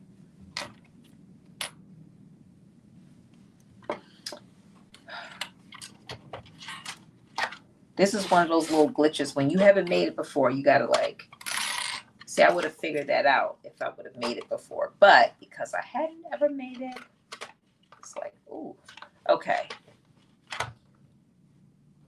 So I am a little bit nervous about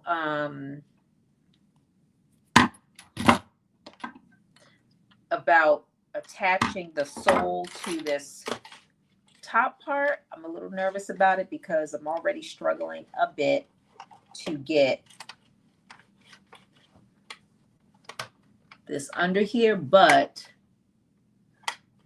pray for me. Whew. I have to take out the big sewing machine just because this does not rise up that much.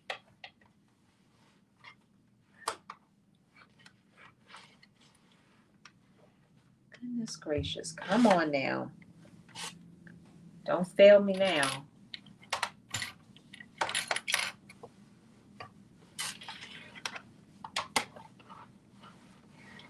I didn't realize like how important it is to be able to have like a lot of height underneath your presser foot, because the needle can get through. It's just really trying to get this fabric under here. Okay, let's do it the old school way.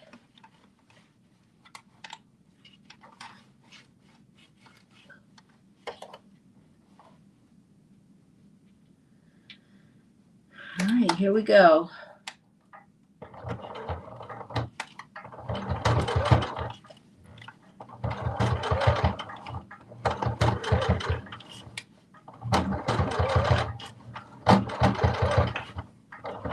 So I'm just creating my casing.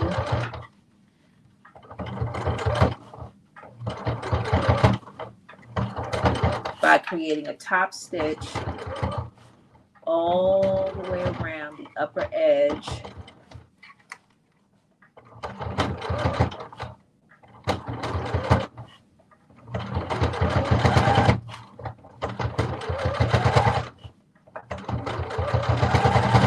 Hopefully my circle is not too bad.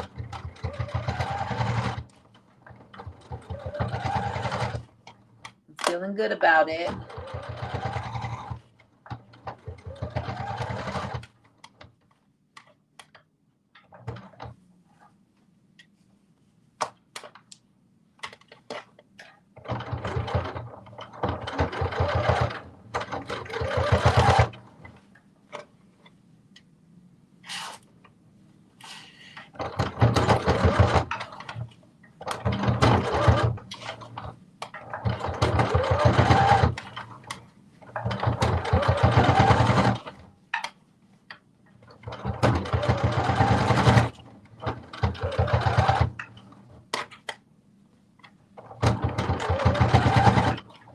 All right, I think I have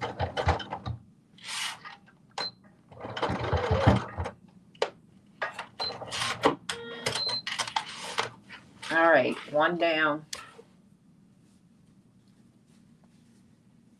You can see that.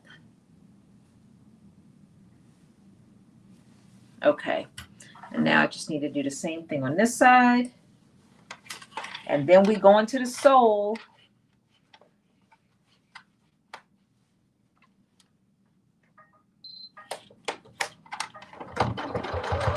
Where we at? Oh, we at 2.5 hours. Okay, well, it took a little longer than I thought.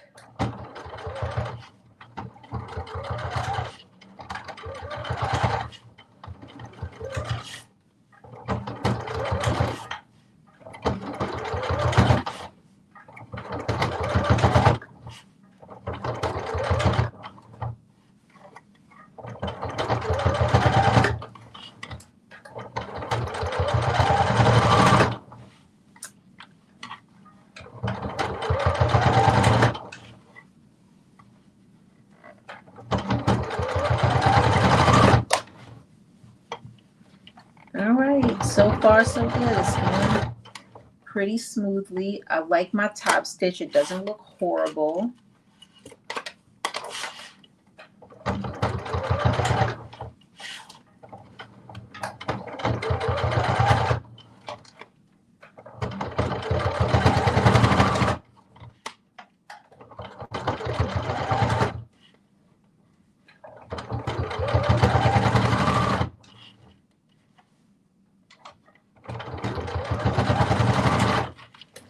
All right.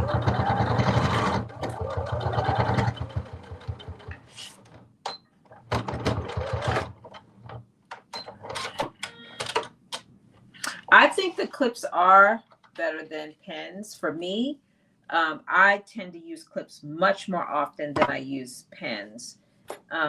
There are some circumstances where I will use pens, but for the most part, I like the clips a lot.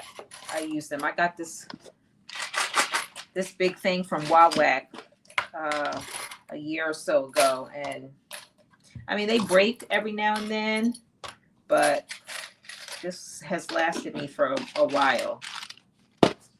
Okay, so now we have our top stitch in, and yeah, we're going to be able to get our,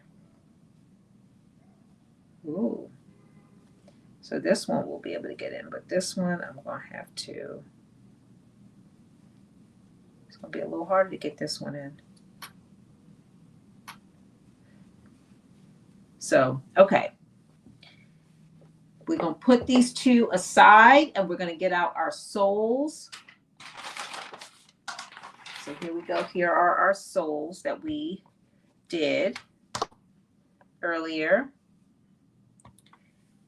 And I'm just noticing like a little pieces that I did not even out. Okay, so what are we doing next? So now it is telling us to pin the wrong side of the fabric to the wrong side of the gripper sole, matching the notches. So if you use, so basically you're doing your lining and your, you know, your the outward facing one. You're going to put those right sides together.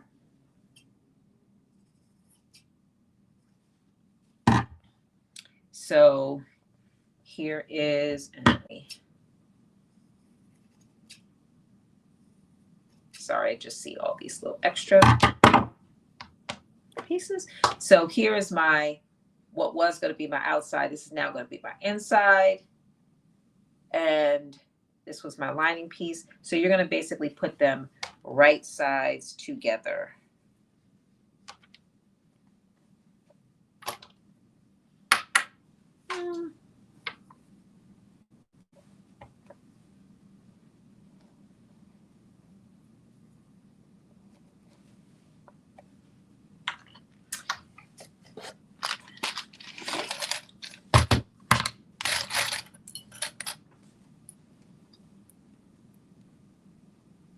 So I'm just clipping them around.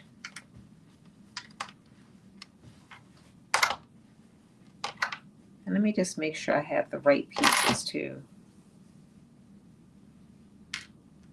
Yes.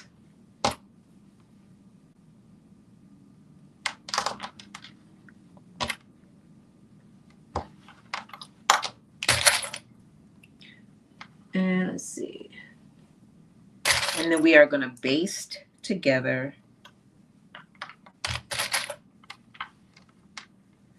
the raw edge.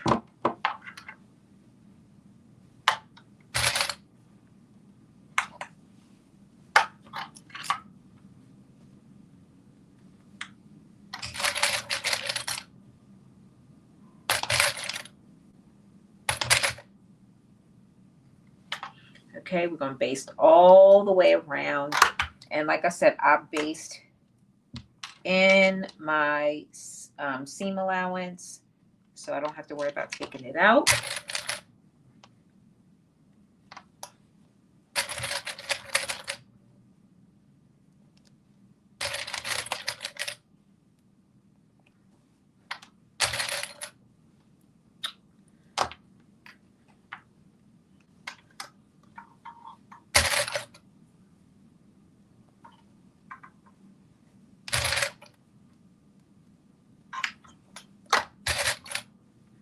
Okay, so now I've pinned them, and I am now going to base stitch all the way around.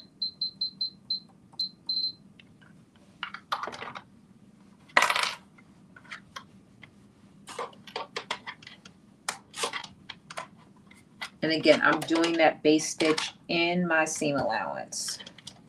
So the seam allowance on this is 1/2 of an inch. So I'm doing less than 1/2 inch because I want it hidden within my seam allowance.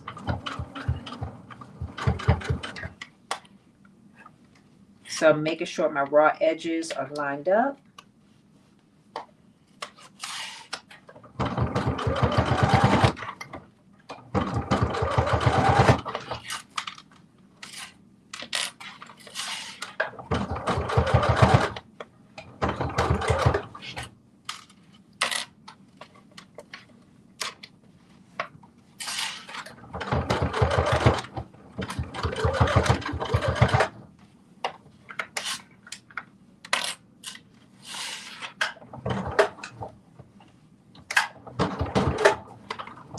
And this doesn't have to be a pretty, like it doesn't have to look, you know, pretty again, because it's a basting stitch and it's going to be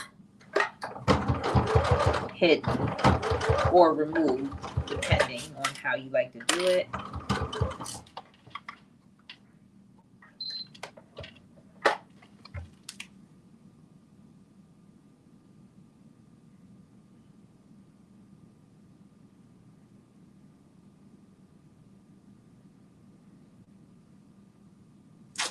Oh shoot, you know what? I did this wrong.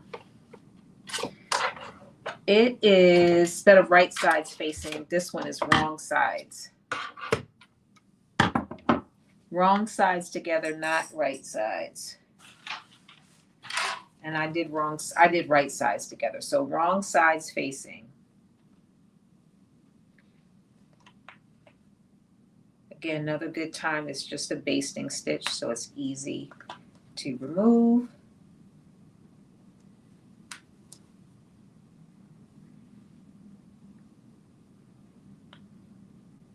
Because we are not turning this right side out. Once we put this together, we are then going to be, the next step is to attach it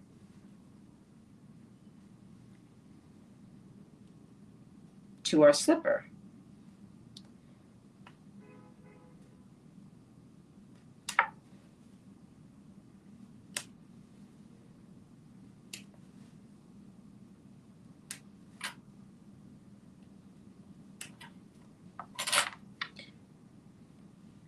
Ooh, good thing this is a basting stitch. Well, not that it would be too hard to get out, but much easier. So we are very close to the end.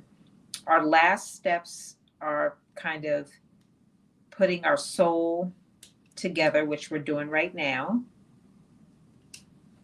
Attaching our sole to our slipper, which is what we'll do next.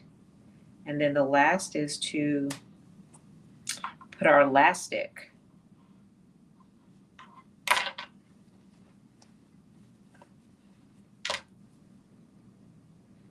through our casing.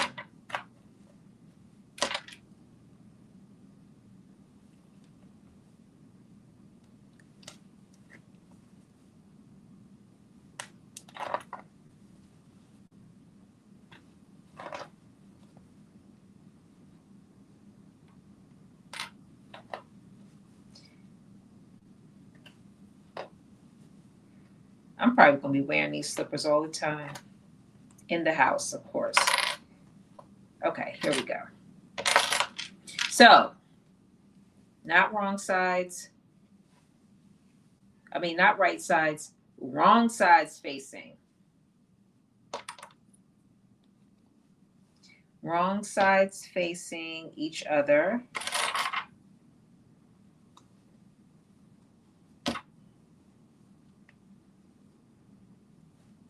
Yeah, because this is a light color, I imagine that they'll probably get dirty pretty quickly, but I could just throw them in the wash machine.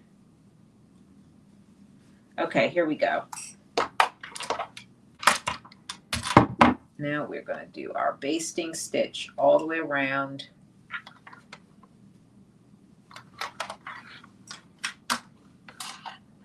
Within the seam allowance. Let's try this again.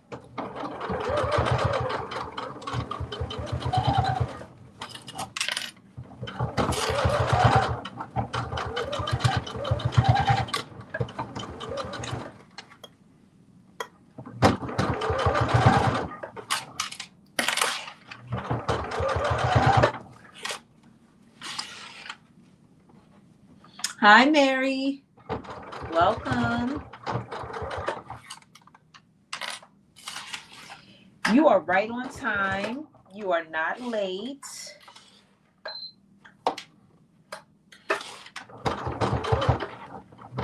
You are right on time.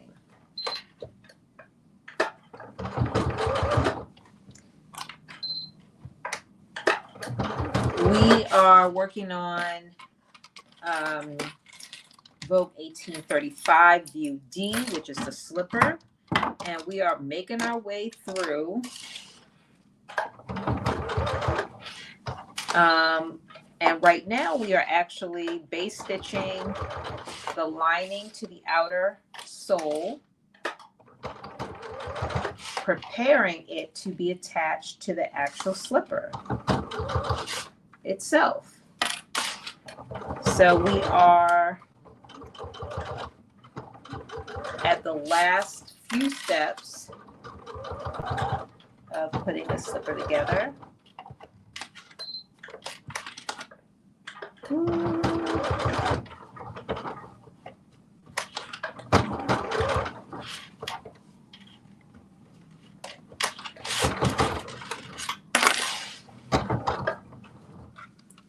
And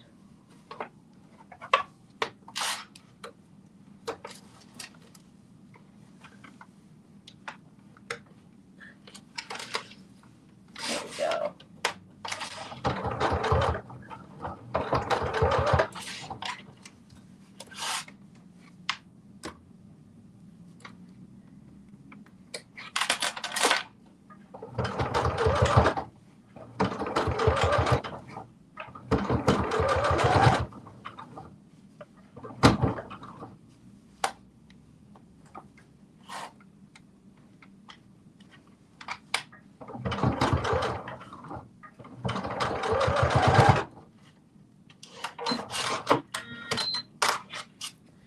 All right. So here we go. We put it together. And now we're going to do the same thing on this side. Wrong sides facing each other.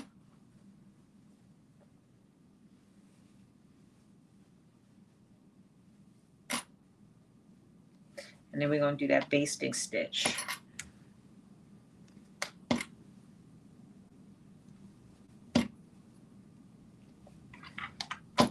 And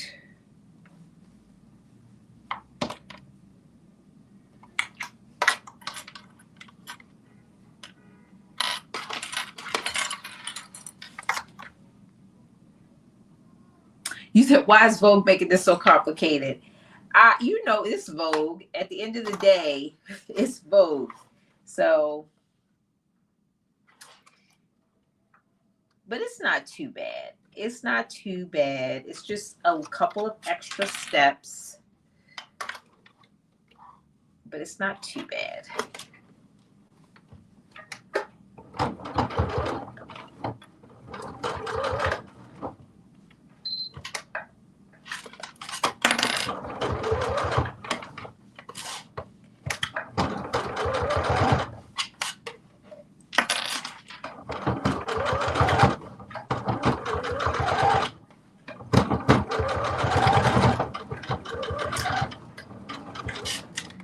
We're down to the wire. We are down to the wire.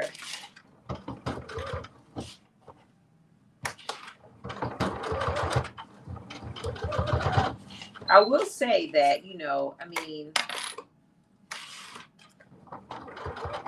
with all of the layers of the interfacing on the lining and on the outer part, it's going to be a nicely padded slipper, that's for sure.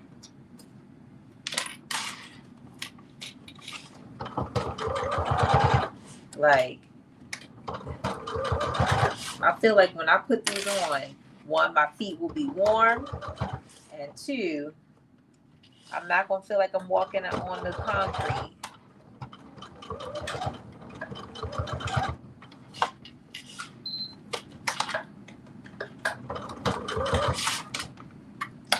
All right.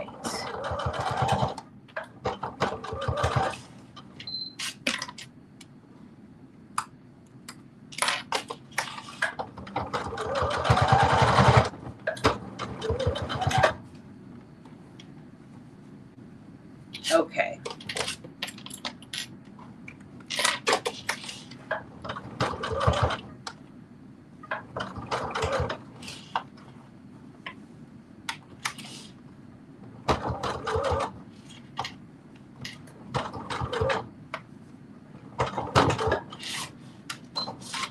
All right. That was much quicker. So we got these two together. Again, we put them, the right side should be facing out. And now let's see, we are going to pin the slippers. It says pin the slipper to each gripper sole section, which is again the outside of the shoe. I did not use grippers, but when they say the gripper, they're basically saying the part of the shoe that is going to be facing the outside. The other part will be the lining piece. So we are going to pin the slipper to each gripper sole section, which is, again, the part that is going to be facing the outside. In my case, I think I actually am going to make this part the outside so that it'll be like this on this side and then this on the other side, as opposed to, I don't know. Yeah, maybe I am going to make it this. They'll get dirty pretty quickly, but it's okay. All right, so I'm pinning this. Let's see. Having right sides together and matching symbols. Adjust ease, stitch, stitch again.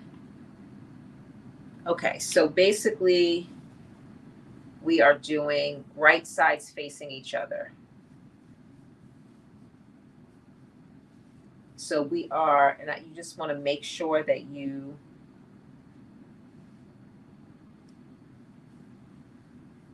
have the right foot on the right, because again, it's one, these are opposite of each other. So you want to make sure that you attach the right foot to the right foot. So the right to the right, the left to the left. That's what I should say. And I guess it doesn't matter because they're both the same. Let me see. Let me make sure. Yes, the top part is the same. So it doesn't really matter. Just making sure again that your right sides are facing each other.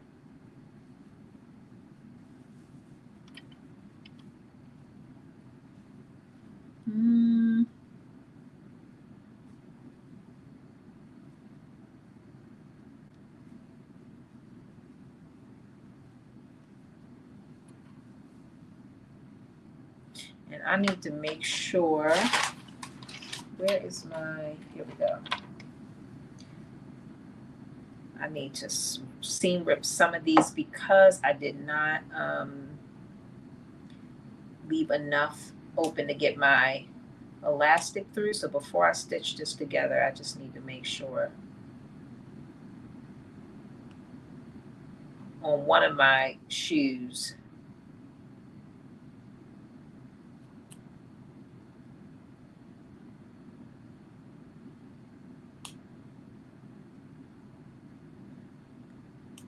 Because once you stitch this together, it is going to be difficult.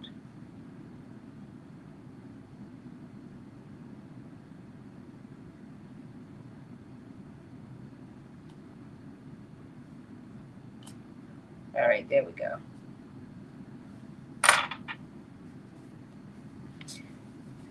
All right, right sides facing.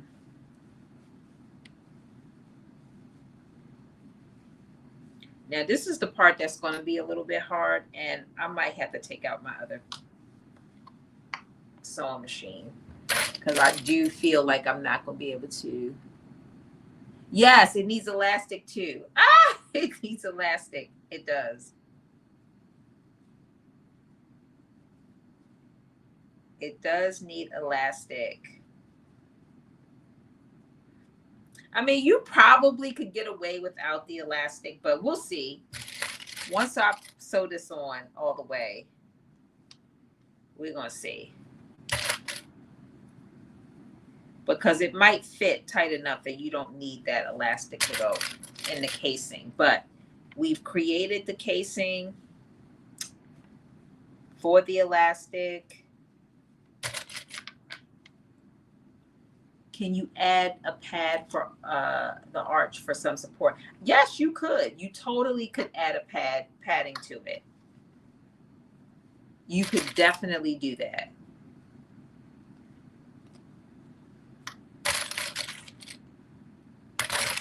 I definitely think you could do that. I mean, put it like this. All these layers that I put that, you know, these layers, you could definitely be replacing one of these layers, especially if the support has some structure to it. Yeah. Oops.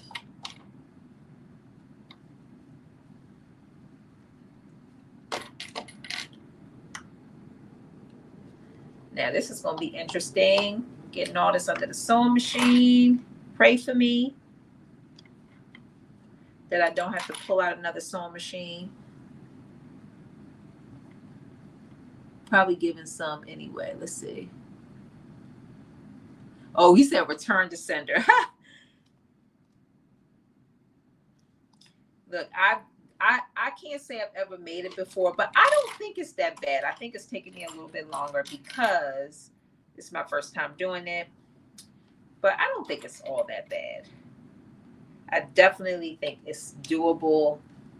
So here is what it's going to look like all clamped. Again, the inside, I decided to switch it up. So this is going to be my outside. But right now I am doing a stitch, 1/2 inch stitch all the way around.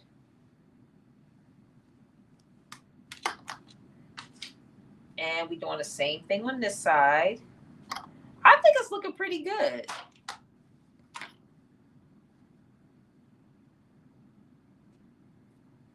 So we're doing the same thing on this side. Yeah, this side I don't have to worry about it. It's my elastic getting through because the hole is big enough.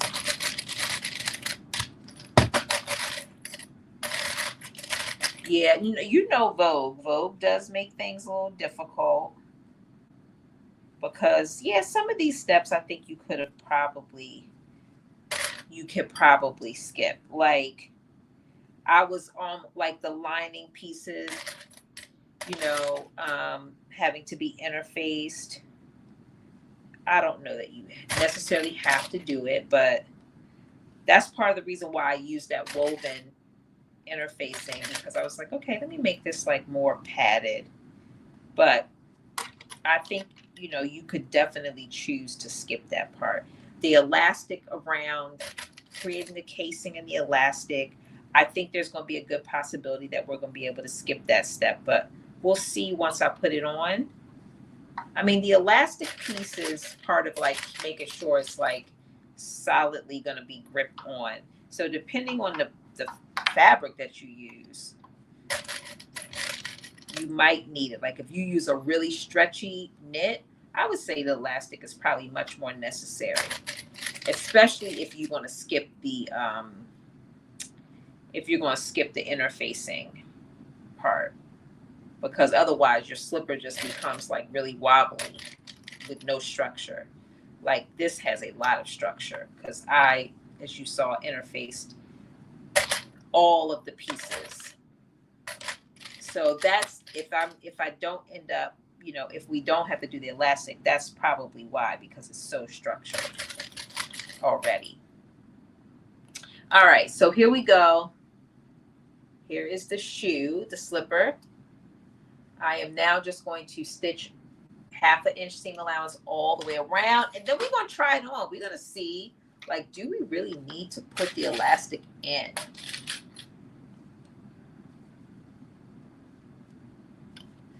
I'm feeling good about it, and then I'm gonna reverse it and try it on. Now they do also have us after we stitch this around. They have us.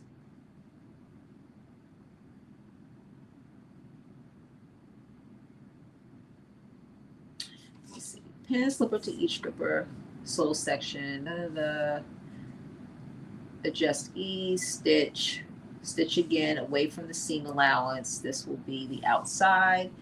On the inside, pin the remaining sole to the slipper.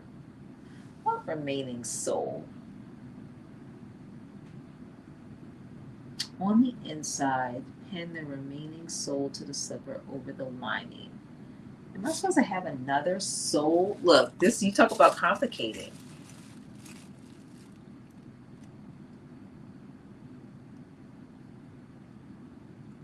Yeah, it looks like they want us to have another 2 of these soles, probably so that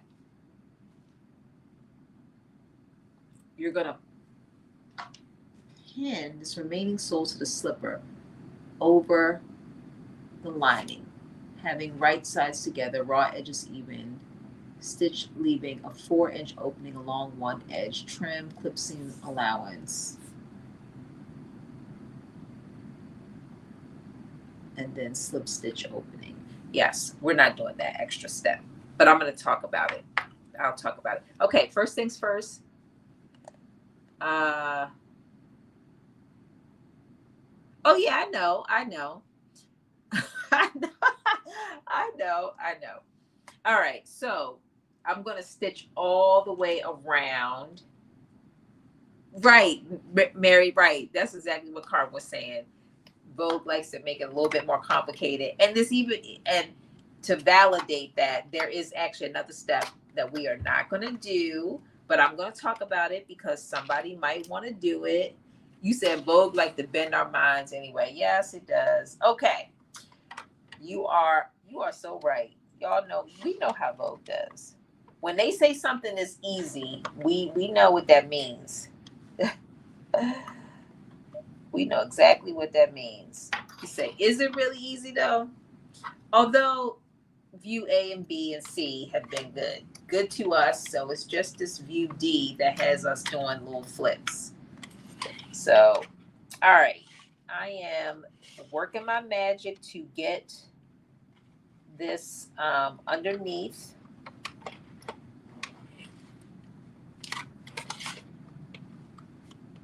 I am definitely working my magic to get this under here without breaking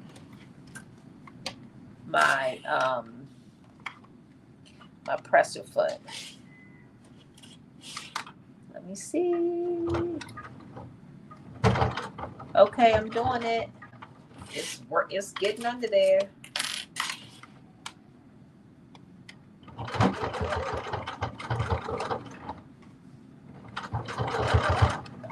No, you're not. No, you're not. No, you're not. Okay, here we go. Now,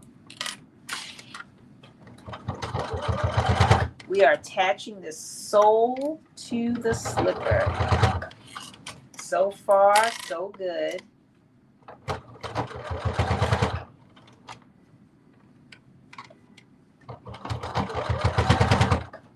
So this is what I was thinking about. I was thinking like, oh, these would be great in some velour.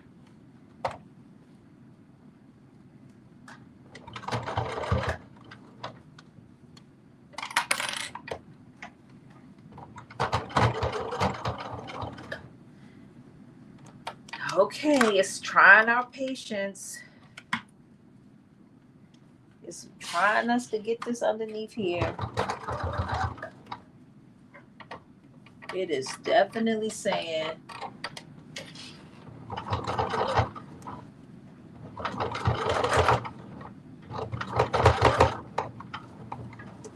oh my goodness gracious.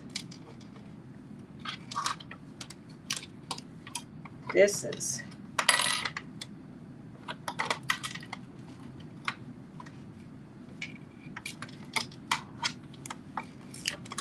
all right. I'm working it. I'm working it. This is like magic.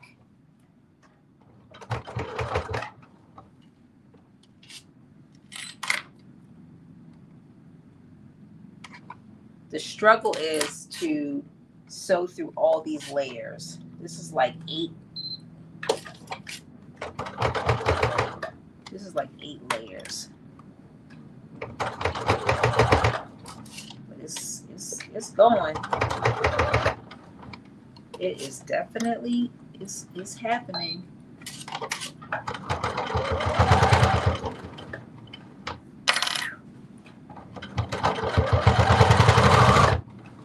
All right. If that curve is done uneventfully, I will be so happy.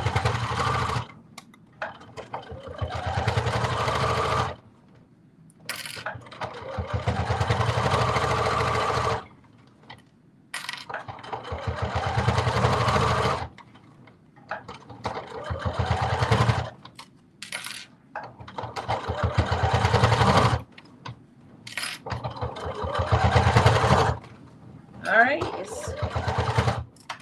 try not to get happy too quickly.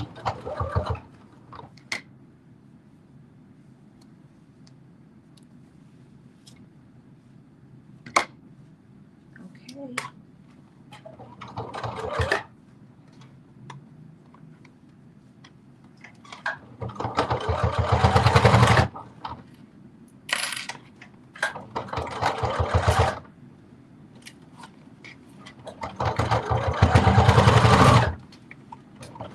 All right, look at this. I think we have successfully, maybe successfully,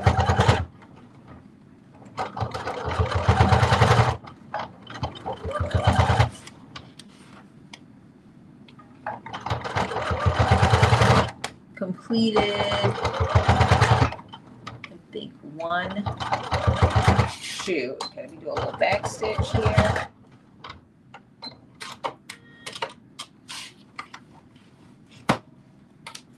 All right.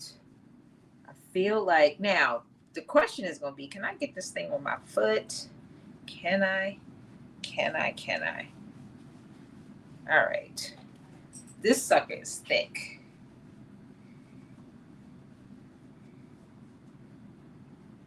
Small part of me is like, oh, did I make the wrong decision by lining every little piece of this?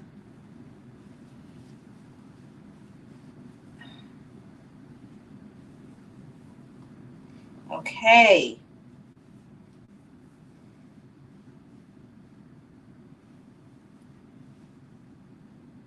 Sherpa would be. Oh my goodness. That would be so comfortable on the insides.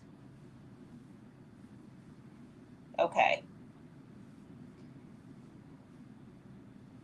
All right. So here is one of the slippers. I have not put the elastic in yet.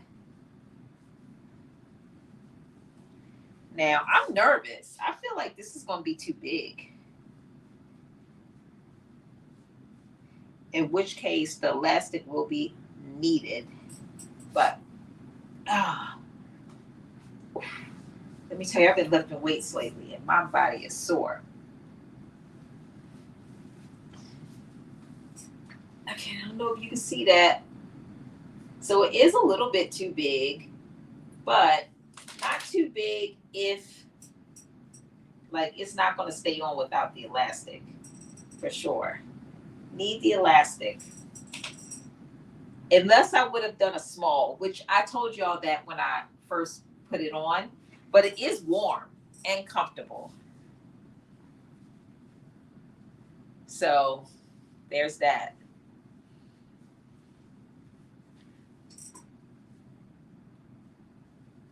Here's this one. You said, what did I miss? It looks good. Well, you missed not that much. We're moving slow, as you can imagine. So I'm going to do this other one really quick. And then we're going to talk about, thank you, Shamir. All right, Lord, pray for me. Another one, another prayer. Let's get this other shoe done. This is the hardest part right here. Literally, this is the last part, almost. The elastic is the last part, but the last part that we are going to do. I am going to talk about another little piece. Okay, here we go. Again, my struggle is just trying to get all these layers under my presser foot. That is my struggle. But once I start sewing, it does seem to ease under there fairly easily. Hi, Elisa. Thank you, Belinda. So yeah, if you did like some really cool fabrics, designs. So as I'm sewing up, hi Auntie Carol. As I'm sewing this up, so this is some things that lessons learned from this is that, I think the elastic is going to be helpful in my case because the shoes are not going to stay on without it because they are a little bit big, which as I mentioned when I first was putting up the patterns to my feet, I realized that I could have definitely sewn a small. And if I would have sewn a small, probably would not need the elastic because it probably will fit. In terms of the elastic, if you don't have a lot of structure, you might need the elastic, depending on how stretchy your fabric is and whether it has some elasticity that will stretch back. So if it's going to be stretched out of place and it's not going to bounce back, then you will need the elastic.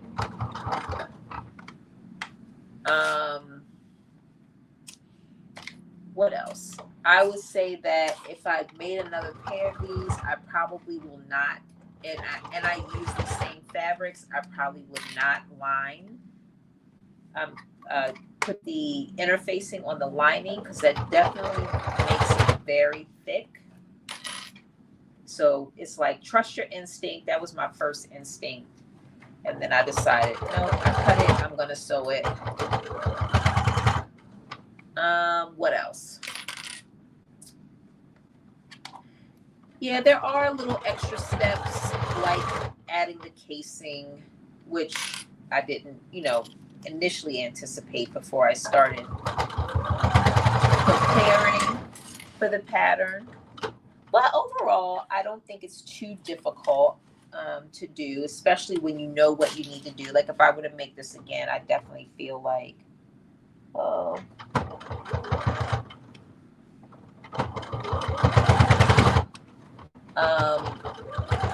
it would be much quicker than what it took me this time around.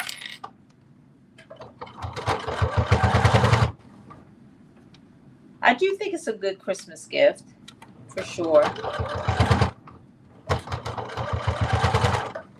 All right, here comes the hard part.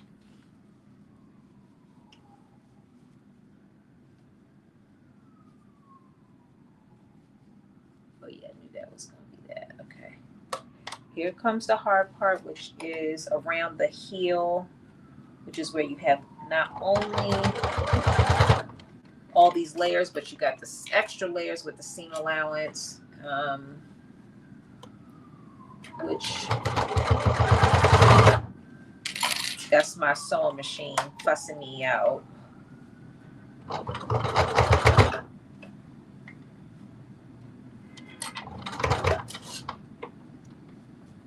Whew. Give me the same grace you gave me on the other foot, and I will be so happy. I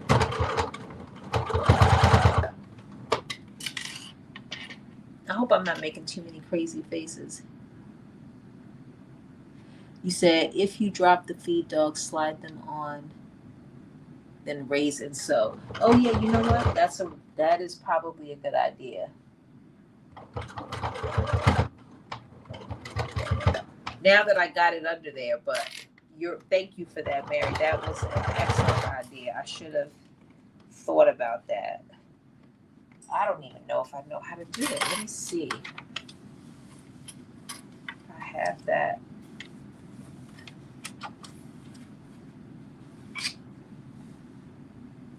Oh, maybe this is it. I have to look for where I have that option. I know I probably do. I just don't know where it is.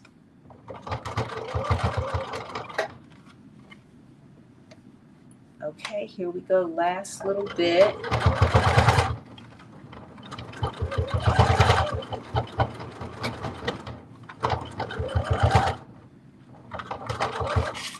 And backspace, backstitch.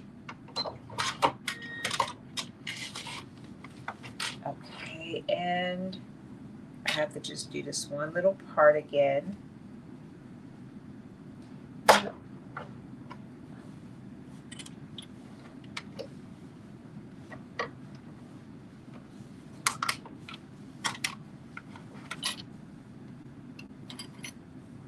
Where is it? Here we go.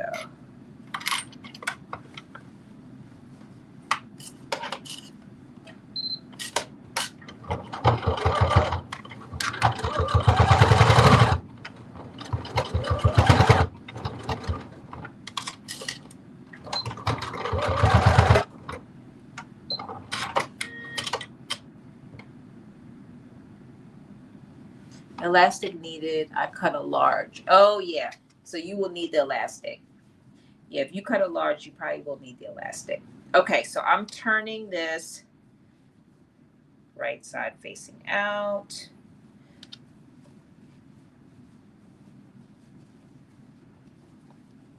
Okay.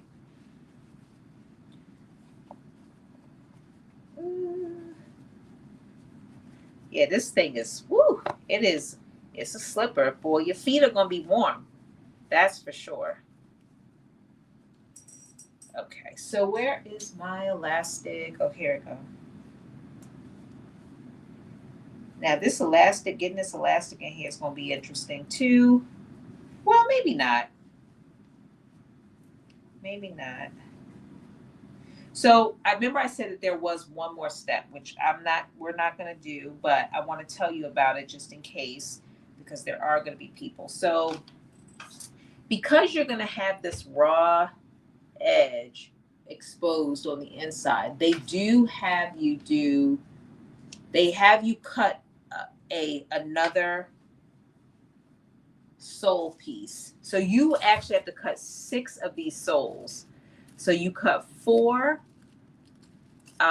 pieces and you interface 4, and then you have 2 contrasting fabric pieces that you will cut, and they will basically go on the inside and cover the raw edges. So basically what they have you do is they have you stitch wrong side to the wrong side, and then let me see how they have you do this. They have you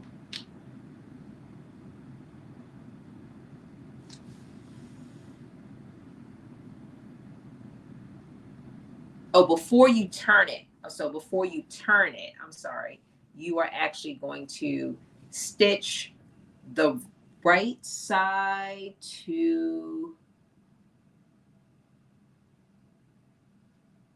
you're going to pin the sole of the slipper over the lining and having right sides together. So you're going to do right sides together, and then you're going to leave a little piece open. So it's kind of like the same way that when you're making like the inside of a bag, how you do the inside and you have to flip it you have to sew it over top and then you have to turn it. That is basically what they want you to do with this slipper. So when Mary and Carmen were talking about, Vogue can be a little bit difficult. Yes. So that is the other step of how you are going to finish the inside is, again, you're going to have another sole piece. So you're going to cut a total of 6 sole pieces. So after you've cut all the pieces to create your actual slipper, you have 2 more pieces that would have been left over. And before you turn it to the right side, you are going to sew your right side of your sole, the finishing part of your sole. You're going to sew basically all of it and leave open a small area, and then you're going to flip it. And then you are going to, once you flip it, then it will be the right side on the inside, and then you're going to flip the whole thing so that you end up with your slipper, finished slipper on the inside, and then your finished sole on the inside.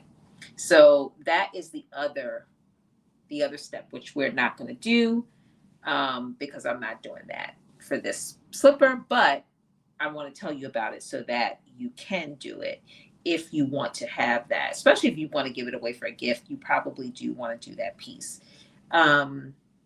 So the only other piece is to put the elastic in here, and you do have a pattern piece for your elastic, which I hope I didn't. Oh, here it is right here. I was like, oh, please don't let me have lost that. So while I'm cutting out this elastic, you said it looks super steady. It is. Look, it is. It very much is. Hi, Miss Alethea. How are you? It is very sturdy. It is very, I just put it on my feet, and it is warm and it is comfortable. And even though I don't have the edges finished, it's not uncomfortable. But part of that, again, is probably because my shoe is big. So my feet don't even come to the edges, honestly. I'm sorry, I've been working out and I'm sore. I realize that I'm sore. But so get this out of the way. But here is the slipper, the finished slipper. Now I still have to put the elastic in, but that's the slipper. Can you see that? So I'm going to put the elastic in at least one of the slippers really quick while I talk to you about how I'm going to give away these 3 tickets. So for those that are on, if you are interested in a ticket to go to Julian's upcoming class, December the 14th, it's a Saturday. I think it's like 11 to 2, 11 to 1 is the time. Don't quote me because I don't remember exactly, but I do know it's December the 17th. It is called Demystify, and it is a class that focuses on all of the tricky parts, or what people believe are the tricky parts that Julian has mastered with sewing a button-up shirt. And so I'm going to do a drawing. I'm going to draw people. And so in order to qualify, you have to have been on today's live, which I'll be able to see who's on live. So Facebook, YouTube, TikTok. If you're on the live, then you are eligible. And so what I'm going to have you do is I'm going to have you, if you're on TikTok, if you send me a message in my inbox and I can see that you were on this live, I'm going to put your name in the drawing. And if you are on YouTube, or if you're interested, again, if you already have a ticket, then this would be, and you want to take the class, because I definitely want people to be in the class if you're going to take the class. And if you're on YouTube and Facebook, if you're on Facebook, you could send me a direct message and I will look and make sure you are on the class. And if you are on YouTube, let me see how I'm going to do it on YouTube.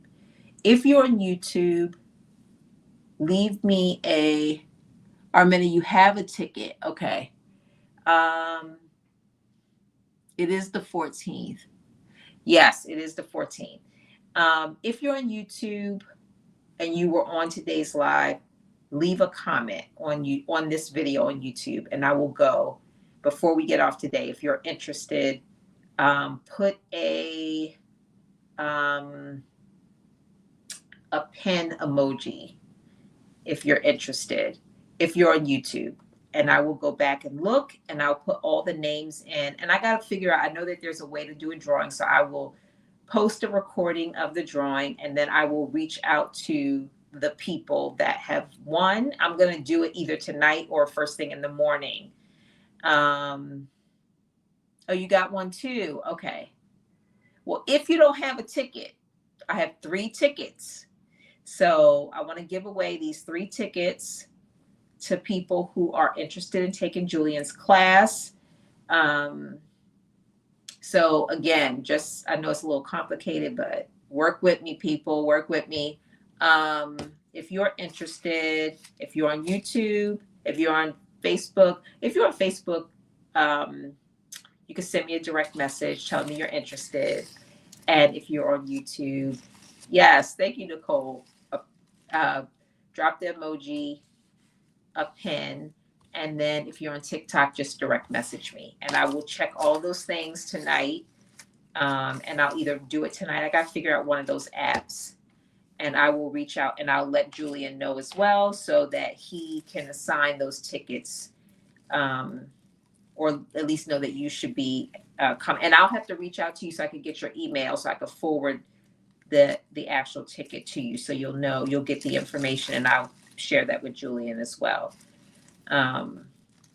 So I'm excited, and it's been an amazing pleasure to host Sew Your View all month long and to do all these sew-alongs. And I appreciate all of you for joining me on these sew-alongs. And I just couldn't think of a better way to like wrap up doing the slippers, giving away the 3 tickets. Also, I'm just going to repeat this. I know I said it earlier too, but the 2 eligibility criteria, you have to follow me on YouTube, Let's Get Social, and you have to have been on this live today. That's it. That's the only eligibility criteria. That is it. That is it. Okay. So I'm about to put these 2 pieces of elastic in here. We're going to see how difficult it is. Hopefully it's not difficult at all.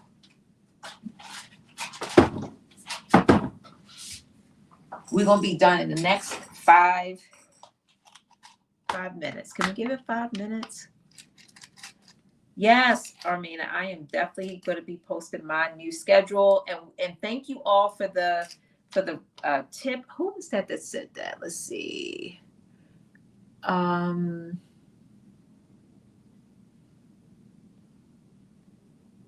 think that was Kelly. Was it Kelly? No, it was Monica.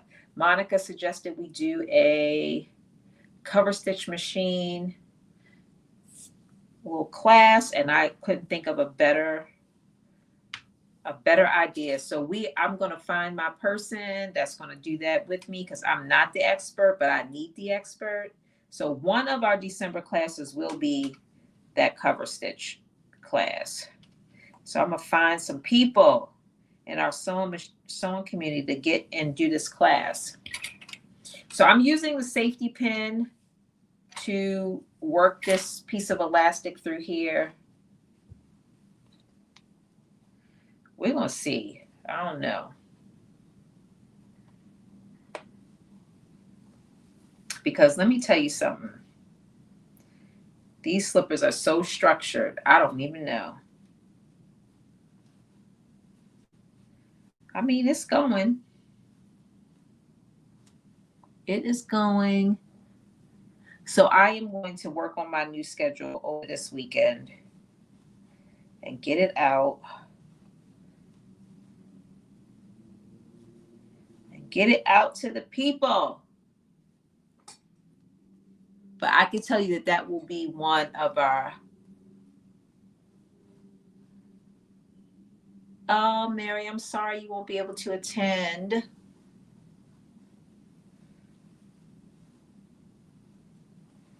I'm so sorry. Okay, it's going through, but let me tell you something. This is not easy.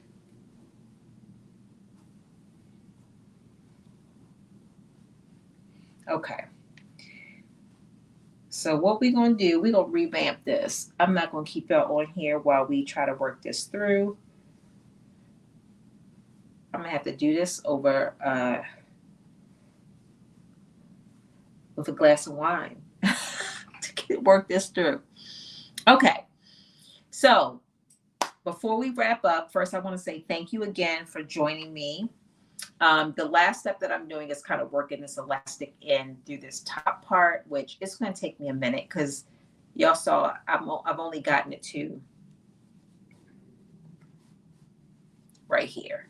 So I need to work it all the way through. My fabric for my slippers. So I use this, I use some cable knit for the outside, and then I forget what this fabric is. It's like a wool like fabric on the inside, is what I use. So it was some fabric that I had bought for something else that I ended up repurposing. But that is what I use. And then I used a woven interfacing, which is why it is very structured, very thick. So I didn't just use the regular interfacing. I used a woven interfacing, and that is why it is very structured. But they are so warm and very comfortable, very soft. So yeah, but this is a size medium. I wear like a 7.5 shoe, and these are a little bit too big for me. So the elastic is going to be needed in order to make sure they don't flop off my feet. Like, they're on there now, but like they're probably not going to flop off, but they're not going to be like snug on my feet without the elastic. So I'm going to work on getting them in there.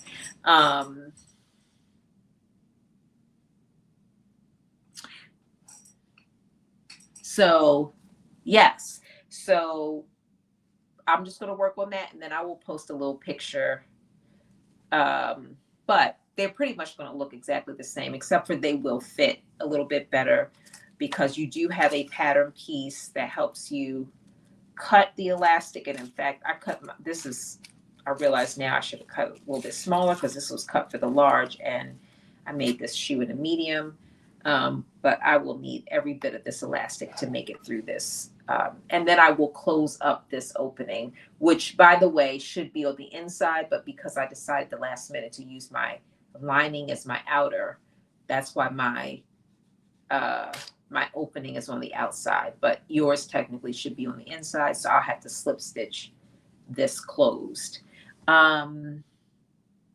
The width of the elastic is 1/4 inch elastic. That is the width of the elastic. So it's 1/4 inch elastic, and then you will do the length according to the size. So you'll cut either extra large, large, medium, small, extra small, depending on whatever size pattern that you cut. That will be, so piece number 10 is what you'll use for your elastic. They look my size, and I'm a 9. Yeah, these are too big. I definitely feel like if I started to cut a small, but I was like, wasn't sure. If I wasn't sure if it would be too small. So I was nervous, but I definitely could have done small for sure. And it probably would have fit, and I probably would need the elastic to keep them on for sure. Is it for sure 11/1?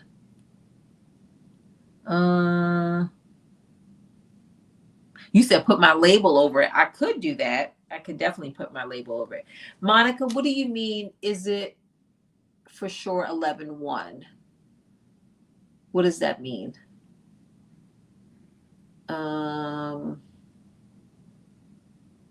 Kelly, I don't think it's Sherpa. It is very soft though, but I don't think it's Sherpa. I wish I could tell you for sure, but I'm almost sure it's not Sherpa, because I feel like Sherpa is a little bit more like luxe, thicker than this. But it is really nice. I got it from Joann's. I feel like it was one of those designer fabrics or whatever that they have. You know, sometimes they sell those, like, I don't know, designer fabrics. That's the only way I know how to describe it. Um, yeah. So anyway, here is our shoe. This is 1835 View D.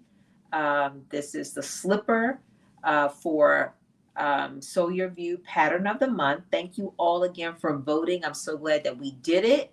I do think that it is overall an easy, so it just has a lot of parts to it. So it will take you a little bit more time than probably what you think it will take. So just anticipate that. Probably won't take you 3.5 hours, but it probably won't be done in an hour either if you do all the steps that are outlined in the instructions. But I'm so glad that I sewed it. I definitely think it would look good with other types of material, like a velour. I think would look really cute with it. So yeah, I would encourage you. Someone else said a suede fabric. Totally. I definitely think you could do that. Do it with the suede. I think it would be really cute. These are the kind of shoes, like I said, that you could roll up and put them in your bag when you go to a concert. And I mean, these are kind of thick because, like I said, use that thick woven interfacing. But you could have them if you want to flip off your heels for a minute and just put on something. These are those shoes that you could make for that reason. Also, someone else said, I think it was Kelly, that said it would be a good gift. I do agree that it would be a really good gift. So it has been my pleasure to host Sew Your View all month. I had a really good time sewing all the patterns. I appreciate everyone for joining. I owe you all a couple of things, including who I'm giving the 3 tickets away to. So if you're interested, definitely make sure that you either, if you're on YouTube, that you put a pin in the chat. I'm going to go and get those names when I get off the call today. Direct message me if you are on TikTok or Facebook. And I will collect all the names of those that are interested, and I will post something showing the 3 that get selected. And I look forward to seeing you all in the class. And then I will also be posting my schedule for December and possibly January and February as well. And know that it will include, December schedule will include some type of how-to with the, what did we say? The cover stitch machine. And what else do I owe you? Oh, I will also be putting the details in of my Aliso ambassador code. I will put that, make sure that that will be in my bio. I think it might be in there already, but I will make sure that it's in there. You can't find the pen emoji, but you want to be in the drawing. Okay, that's good enough. That is good enough. Monica, I'll make sure that you are included. Okay, so that is it. Thank you all again. And thank you, Sew Your View, for selecting me to be a host for this month. It has been my pleasure. Happy Thanksgiving to everyone. I hope you all had a wonderful time with your family and friends. And I will see you all next Friday. So stay tuned for the schedule, because I have no idea what we're sewing next Friday, but it will be out soon. So thank you all again. You said, what were the names? I'm going to be picking the names. I'm going to pick the names. So if you're interested, Kelly, make sure you put a pin in the chat, and then I'm going to pick the names and I'm going to post it. Thank you, Armina. Thank you, Belinda. Thank you, everyone, for joining. And again, if you're interested, make sure you reach out. TikTok, direct message me. I will go into my direct message and get your information. And YouTube, drop a pin in the chat, and Facebook, direct message me, and I will go get your names. And make sure you follow me on Let's Get Social, because I'm going to be checking. Make sure you follow me. All right. Bye, everyone.